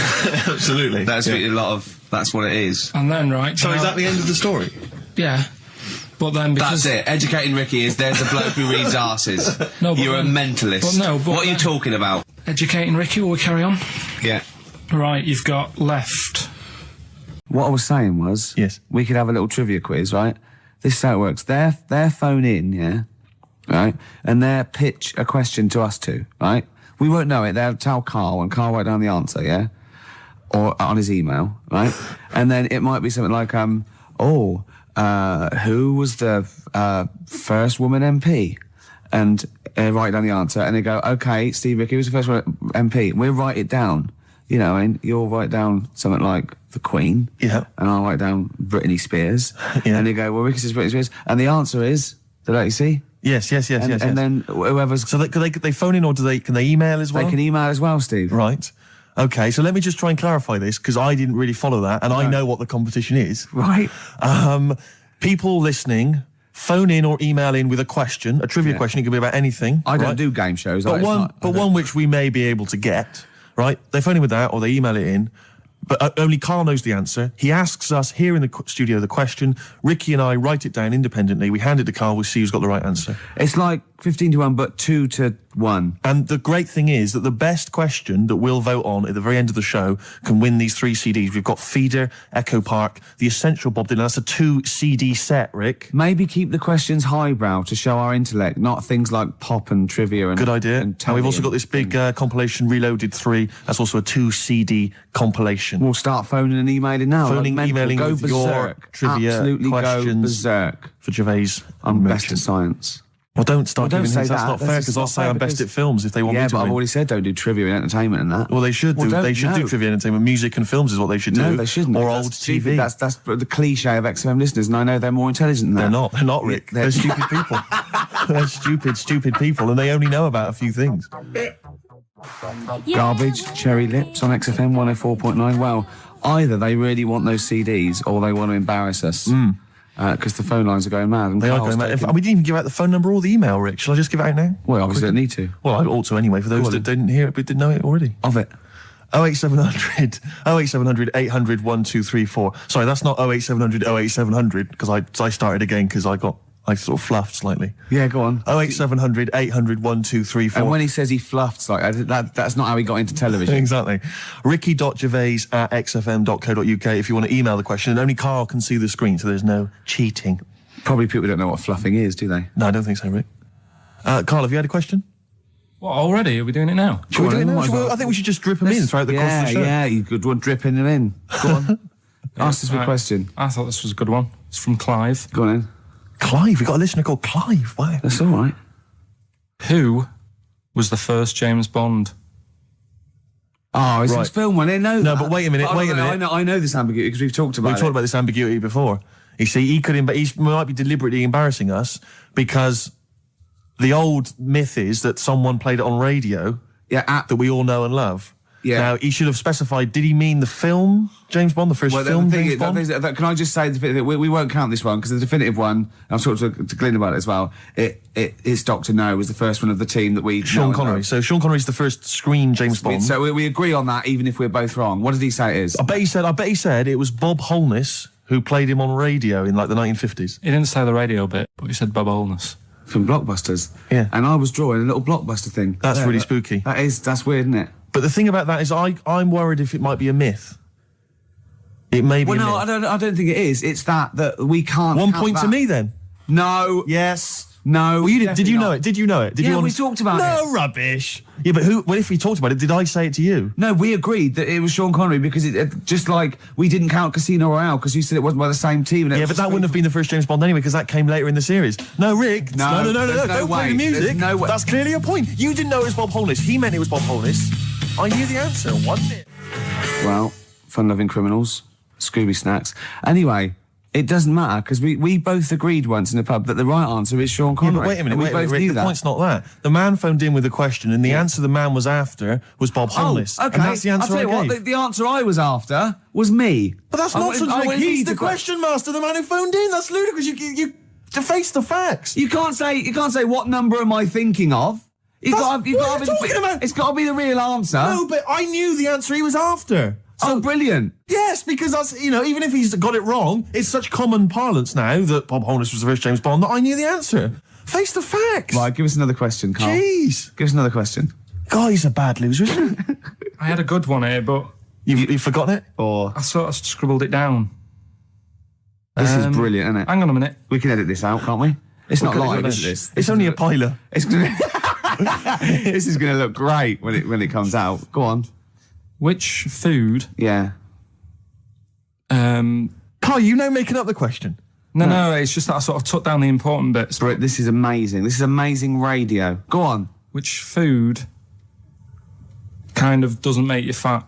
Jeez. What kind of a question is that? Oh, this is... No, it is proper. I love it. Imagine this on The Weakest Link. What kind of food doesn't sort of make you... I mean, it doesn't make you fat. Okay, do you want basically me to... no sort of calories in it. Celery. Water. Well, I mean, what do you mean? Do you mean a vegetable? No, do you mean you're right. Apparently, it uses up more calories to bite it than... Yeah, but wait a minute, Rick. One all. No, it's not 1 all because you're supposed to write it down. You didn't know. But you didn't... what do you mean I didn't know? You're supposed to write it down. That's the whole point. We're writing things down. You said water. You said water. But that's because I thought we weren't taking the question seriously because he didn't know what he's talking about. 1 all. We got to set the rules. This is... Bit too much like Portishead for my liking. Was it? Yeah. I quite enjoyed it. Beat a band. Well, that's because Portishead are from your neck of the woods, isn't it? Was it? Portishead, I think you'll find. Yeah, I'm embarrassed myself. Right, another question, quick. Is this question a real question with a definitive answer? Or is it like, what is my most comfortable chair? I don't know why people aren't going to maybe like Trivia Pursuit or something, just getting a question off that and then... Because they're a little bit more discerning than that, Steve. Have you heard the questions? They don't know what they're talking about. This is stuff they've overheard in pubs. Come on, ask it, Carl. I look at the Carl takes down and goes, what's that? I know. What am I meant to write? Go on then, ask this one. Right, what sort... No. The Pope. Yeah. What semi-precious... Sorry, Anne, Mrs. Robinson, we're going to have to let you go. Yeah. Go on. You are the weakest link, Carl. Goodbye. Yeah, go on. The Pope. Yeah, the Pope. Yeah, we've got the Pope. Yeah, that's not strictly a question. He wears a... He wears a Desmond's hat. He wears Gall-Blimey trousers. Yeah. Does he live in a council flat? Yeah, he lives in a council flat. He wears a semi-precious stone. What's the stone? The Pope wears a semi-precious stone. What is the stone? You mean, what is it called? Yeah. What is it called? What, is it got like a kind of papal name? I think it's like, is it a 18-carat one? So we got to try and get the carat yeah, of the Pope's big diamond. He calls it Dennis. He calls it Dennis the Stone. Do they want do they want the type of gem it is? Like, or is there some kind of papal name for it? Or do they want it like the Rosetta Stone? Or I don't know. I can't play 2 record. Let's not. I've never been a religious type. If people want to do it, I let them do it and what have you. Good of you. But out of all of them, I want one that's not going to take over your life. I don't want one where you've got to get up 3 times a day and you've got to go and pray and that you've got to get up early. Forget that. It's getting in the way. But if it's something like... I was walking to work the other day, right, across Oxford Street. There's a little Hare Krishna fella there. And he sort of had... he had a leaflet and stuff. And he said, are you interested? And I said, what do you do? And he said, well, we're against getting stressed out and what have you. And he gave me a plum. They hand out food for some reason. But I sort of asked a few questions. That's just the imagery. These 2 bold people, one of which is wearing an orange smock, holding a plum in the middle. He hands the other one a plum. It's almost like you could imagine some kind of religious painting. Exactly. Yeah. But what is their sort of main thing? Because he didn't really tell me that much. He was a Japanese bloke, so I didn't know what he was saying that much. Why? He wasn't speaking English? Not very well. He wasn't the best sales bloke to send out for them, is what I'm saying. Yeah. But what's that? Are they? You're saying they're nothing like? Well, I believe Hare Krishna is a kind of as an offshoot of a sort of Buddhist faith. It is. I think they are Buddhist, aren't they? Yeah, and obviously their kind of trademark, as it were, is that they have to say. I believe they have to say Hare Krishna, Hare Krishna in a certain rhythm, in a certain order, a certain amount of times per day. That's why you see them walking down the street saying Hare Krishna, Hare Krishna, because it's actually a sort of religious chant which they're obliged to do. So you see, even if you go into the Hare Krishna faith, you may find yourself, in Tesco or whatever, forced to say Hare Krishna, Hare Krishna. Perhaps out loud, not just thinking it. Yeah, no, out loud. You can put it on an iPod and you can put that on an iPod. No, it doesn't count. No, I think you have to actually say it. So I guess that kind of eats into your social life a little bit. And there's the wearing orange as well. Particularly frustrating, I imagine, if you're in a cinema or a library. A little bit awkward there, midway through. Or Star you Wars, live next door to a bloke called Hare Krishna, who constantly thinks you're calling him. Yeah, that probably. Yeah, so that's in this. I mean, I don't think we've quite done the Hare Krishna faith its full service there, but so interesting to you. I mean, you got handed a plum. You've been treated well by them.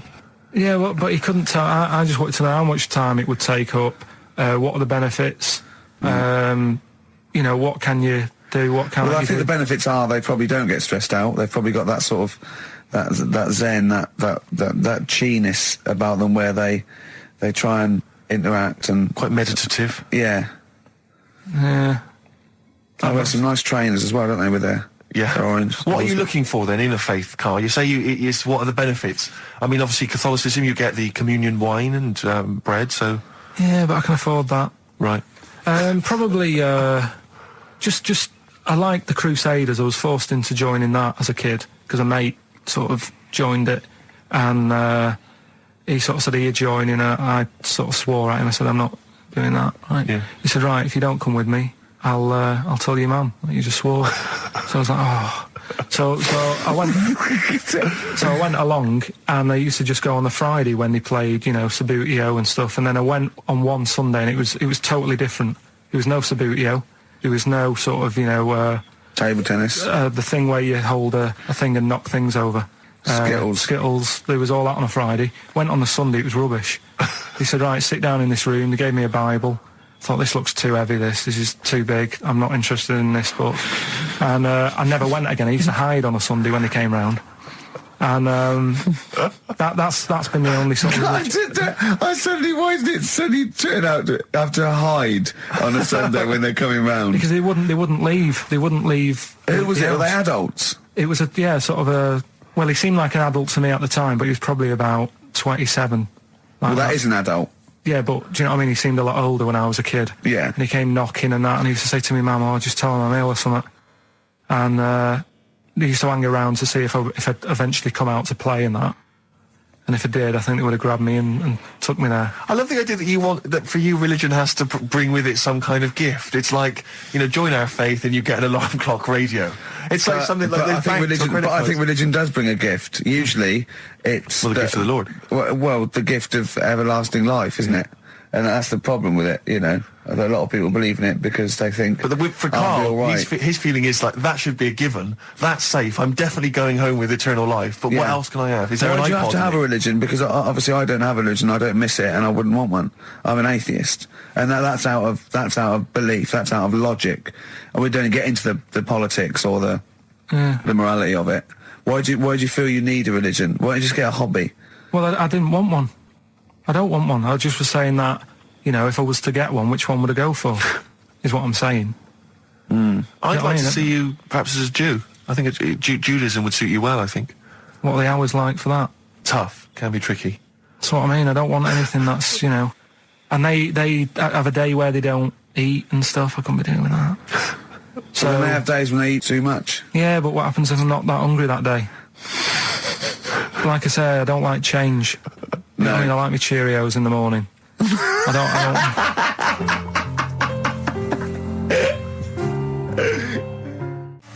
I always laugh instinctively when I hear Carl's name and that word. Yeah. Right, well, why is that? Because it is... I had to come up with some new features again for this new year. Okay. I'm excited. What have you come up with? We are the backbone of this show, Carl. Yeah. We'll tell you we've come up with some pretty... What's yours first? Right. Go on. Right, well, Rockbusters. That's old, that's not a new feature. Yeah, but we'll keep it. Right. For another you're bit. just keeping an old feature? Okay. No, it's an old favourite. I'm sure there's a lot of people that are going, phew, I was worried that he'd lose Rockbusters. Rick, I've just come up with a new idea. Why don't we just play some records that we like? There's a new idea for 2003. Yeah. Oh, do you know what we can't, Steve? Because the library's out of order. Oh, yeah, the record library. We can't get in there. We're not allowed to get in there. We had to scrounge something from Capital Gold. So anyway... Right, go on. So we got Rockbusters. What are they doing with the library? Are they getting some records in that we want to play? Is that their new idea? I know. Let's get some records in. Yeah, they're thinning out the Gina G. Yeah. 4 non-blondes. Goodbye. Give that to Foxy. Go on. Sorry, Carl. We'll do. We started Do We Need 'Em in 2002. Do We Need 'Em? Do We Need 'Em? Yeah. We'll continue that. Got a new one, haven't you? Explain that later. Yeah. Right? Yeah. And then the new stuff comes in. Ooh. Right. As always, I like to sort of get words and tweak them and stuff. Sure. Yeah. So I was thinking of either doing something with... there's a lot of weird rituals, isn't there? A lot of weird rituals? Yeah, there's weird stuff going on around the world. Okay. There is, yeah. And I was going to tweak that to rituals. Okay. Right. Again, starting with the title, the pun first, then working out what it is. Well, I found some weird stuff. Oh, right, so it's specifically... Just stuff that goes on, like... rituals. There was, most of the weird stuff I've heard about happened to you in Manchester in your early years. Well, in India, apparently it's good to have a flat head. So again, just flirting, just bordering on the racist, but never really gets there. Always. Well, because there's no intent. There's no hate. There's no hate. It's just clumsy. It's just stupidity. Yeah. Go on. What do you mean? What do you mean? It's good to have a flat head. What do you mean it's good to have a flat head in India? We'll talk about it later. Brilliant. That's rituals. So you've hooked a few people. You've hooked a few in. Go on. All right. So we'll have that later. So it's essentially like Educating Ricky, only is specifically about rituals. Is that strictly speaking what it is? Okay. I suppose so, but then again, you could say radio is all the same because it's people talking. Okay, Carl, brilliant. Brilliant comeback. Yeah, brilliant comeback. Not all talking nonsense, though. Well... So that's where we're different. Go on. Also, right, I like teaching you stuff. Yeah. And you've done well. So what I'm thinking is, rather than just touching on a topic... sort of giving you a few bits of information on one topic. This is what I'd like to do, because the last thing you taught me, I remember, was there was a blind girl, she hit her head and she could see, and that's all I got. Yeah. So if you could go into that a little bit more, that would have been educating me. Well, today we're featuring stuff on World War I and II, right? Oh, so that little title for all this little thing is, what do you think of that then? What do you think of that then? Play a record. So Rick, can I have just thought of a joke? Go on. What's the similarity between Lord of the Rings and this show? They're both rubbish. Travis, Level come through on XFM 104.9, Ricky Gervais, Steve Merchant, Karl Pilkington, etc. Got some great tunes actually lined up. Excellent. I've brought in some Amy Mann, some Neil Young. I'm playing my favourite Clash track. What have you got for us, Steve? I got a dynamite hip-hop tune by The Roots, which I think you'll enjoy. Love it. Got a little bit of Joni Mitchell, maybe swing that on later. Oh, excellent. I nearly brought in some Joni Mitchell. Good job I didn't. Yeah, exactly. It wouldn't have made any difference. No, we probably played yours, and then I'd have been told to... Go away. Carl, what have you got lined up for us as the producer? Right, well, Rockbusters. Been off this week again. Has he? Yeah. Another week off? Another week off, yeah. No, I didn't have a full week off. I had 3 days off because I was working all over Christmas. Yeah. And still didn't stop working, preparing stuff. You've got a nice load of prizes there that I've sorted out. I had to come in especially to sort that out. Yeah. Rockbusters. Did you rifle through the drawers at Capital Gold instead of down Yeah. Rockbusters, we're still doing that. You're bigging it up. Yeah. He's bigging it up. Yeah, still doing that. We've got that. Last week, we sort of changed Educating Ricky a bit. Just a little bit. Don't say we. I don't want to be incriminated in it. Well, changed it in a sense that rather than giving you too much information about different things, it's hard to sort of keep it all in. Yeah. I'm giving you sort of information on one thing. So last week... No, because some of your stuff was a little bit too intense to be done. My favourite story was there was a blind girl, she hit her head and got better, and I couldn't take all that in at once. So you should really ration some of the education. We sort of Wasn't last week war-related stories? Yeah, it was war. Do you think of that then? What do you think of that? Sure. 3 things. And it was the French battle. Going over the top was John's got a moustache, which you think was ambiguous because someone might have said that anyway. Well, look, you've remembered it, so it's working. So we're doing that, and last week loads of French people have just gone to war who were listening to this. Yeah. You said you wanted to learn some science this week. Did I? Yeah. so the title this week for that is I Said I Would Sort You Some Science Out. Acid. How long did that take you to come? Listen, well, you know, people love Karl. There's comedians coming to me and go, Karl's the funniest man. They absolutely love him, right? But I think we're only seeing half of it, right? If we can get him on television, his face then, when he's told me that title, was like a child at Christmas. Yeah. He was so proud of it. He was excited what I was it was brilliant. It's a bit like when a child's drawn a picture in art class. You know you've got to stick it on the fridge, but you basically think it's crap. Yeah. It's very much like that. All right, Karl? Is that good? Yes. I think at one point you were trying to be sick on my leg. I do remember that. Yeah? Why? Just for fun? Yeah. All right. That's when I started getting annoyed. He was very annoyed last night. No, yeah, okay.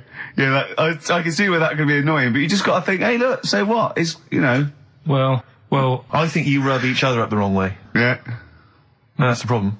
Well, no more Cheapest Chimps today. Nothing to replace it because we didn't have a chat. Songs of Phrase, we're doing that. You can win some stuff. Yeah, we've got the film that we haven't done for the last 2 weeks. The final film, we won't be doing that. Let him down. It's 2 weeks. So you're 2 weeks late on that. Yeah, can I just ask, guys, is there going to be some great music? Yeah. Well, what about something from the only ones? Yeah. Planet. Brilliant. Placebo, The Bitter End. That's the first single to be lifted from their forthcoming album, Sleeping with Ghosts, which you can hear in full on the XFM online listening posts. I'm Ricky, you cheeky little devil, Gervais. With me, Steve. All right, ladies, what can I get you to drink? What, you think I'm made of money? I meant half a mile or something, merchant. And Karl, I'm stressed. If it's too hard, I don't want to do it. Pilkington. Indeed. Oh, well, it's nice to be back, Rick. Rick, I heard a rumour that you weren't going to be playing great music today. I'm assuming that's wrong. It is wrong. This is what I mean about the grapevine and just Chinese whispers. I'm not having it. There's some great music coming up. Right. I heard that there was going to be some boring chat. Sorry, it's that. Well, I want names. I mean, I don't want to name names, Rick, but that's the gossip I heard. It's totally wrong. I heard it was going to be inane, ill thought out, often stupid. No, Carl's not going to talk so much this week. We're going to try and sort of bring it back to real radio. So that's an absolute lie. Yeah. Great. Good. All right, Carl, had a good week. Yeah, not bad. Have you? Going on holiday now, aren't you? Well, I will be doing later. Tell you about that later on. What? There's a hook. Can I just check? Because there are rules in place, aren't there? Yeah. There was a big bust up in the week. I'm only allowed to wind him up. I'm not allowed to wind him up socially now. I'm not allowed to. What am I not allowed to do socially? I think squeezing the head. Socially, it's been crossed off. Right, okay, and I agreed to that because it got to a head where Carl was really upset and he was thinking of just giving it all in, weren't you? Yeah. Why was that? Because you were just winding me up too much. Yeah. I mean, do you want to bring it all up again? I don't mind. What was I doing? It was just. I mean, I should say now that there was a conversation where we were all sort of really walking on eggshells. It was frosty. It was a conference call, and Carl was on one end. And I'll tell you, I was very much a mediator. I was very much a UN mediator. What do you think of that? It was difficult to sort of keep it serious when I'm saying stuff like, "I'm sick of you putting a Burger King bag on my head." Do you know what I mean? Yeah. There's a part of me that's like, I can't believe we're doing this. What I like about it is that I'm laughing and going, well, I won't do that anymore. And he's going, you can still do it on air. And like today, I came in, I went to squeeze Eddie, went at 1 o'clock. I love those rules. Yeah. I love those rules. Well, between the hours of 1 and 3 on a Saturday, you can squeeze his head, you can put a Burger King back on his... I can't wait. It's terrible. Oh, dear. That all started last week as well, really, because I got in a bit earlier to do an edit for you on some track that had swearing in it, right? Yeah. So I get in early, he comes in, first thing he does is go to sort of squeeze me head. And my reaction was, not now, do it later. As if it's all right to do it later. Yeah. So that's kind of what made me think this isn't normal. We should just point out, when we say squeezing your head, what exactly does that mean? I put my hand on the front. I do 2 experiments, right? Yeah. One is the side, because you can crush an egg sideways, so I think that's more dangerous. Right. And I actually put my elbows out, and I pressed like a vice, and I really go for it until it really hurts. And the front one it shouldn't hurt so much, if my experiment's right. I don't know. Well, it was all this that sort of, built up. Sure. And the research that you're doing there, Rick, is that going to be available online at some point? Well, that was the problem. That's what I was saying to him, because it kind of started last week. Well, it's been going on since we've known you. Yeah, but I just upped it last week. It got out of hand a bit. I upped it to when I think it got to ahead on Thursday when I filmed it. That was it, yeah. That's right, yeah. I brought in a cameraman to film me torturing him. And there was some people from the 6th floor being shown round. Yeah, some management and that, showing probably clients round. Sort of, they've probably been on all the different floors, same what all the different radio stations do. This is XFM, the sort of this sort of noise going on. Yeah. You see them all look down. I'm saying, don't do that, right? Sure. They might want to spend a load of money. Yeah. And he's doing that. He's wrestling with me. He's filming it. So that's when I just thought, It's mad, isn't it? And then when we're having the argument on the phone, I was saying, has this been some sort of experiment? Yeah. He did. He said that, and of course I lost it. Yeah. But it's all good now. Well, do you want to squeeze his head before we play the next record? I won't at the moment because we've got to get on. It's not right, and that annoyed me as well because I was trying to find out where he was going. I was filming him. I was going on waiting for Carl. Told Johnny he's meeting a mate at 6, which annoys me on 2 counts. And I'm just doing it to the camera, So I'm gonna follow him and just turn up and go, all right, where you been? But then when I came and he went, I'm meeting a mate, and he told me where it was. So I told him that spoils my fun. Of course. Because you'd want to just track him down. I don't want him to like it. Yeah. Which is pulled the rug under my carpet now that he's going to let me do.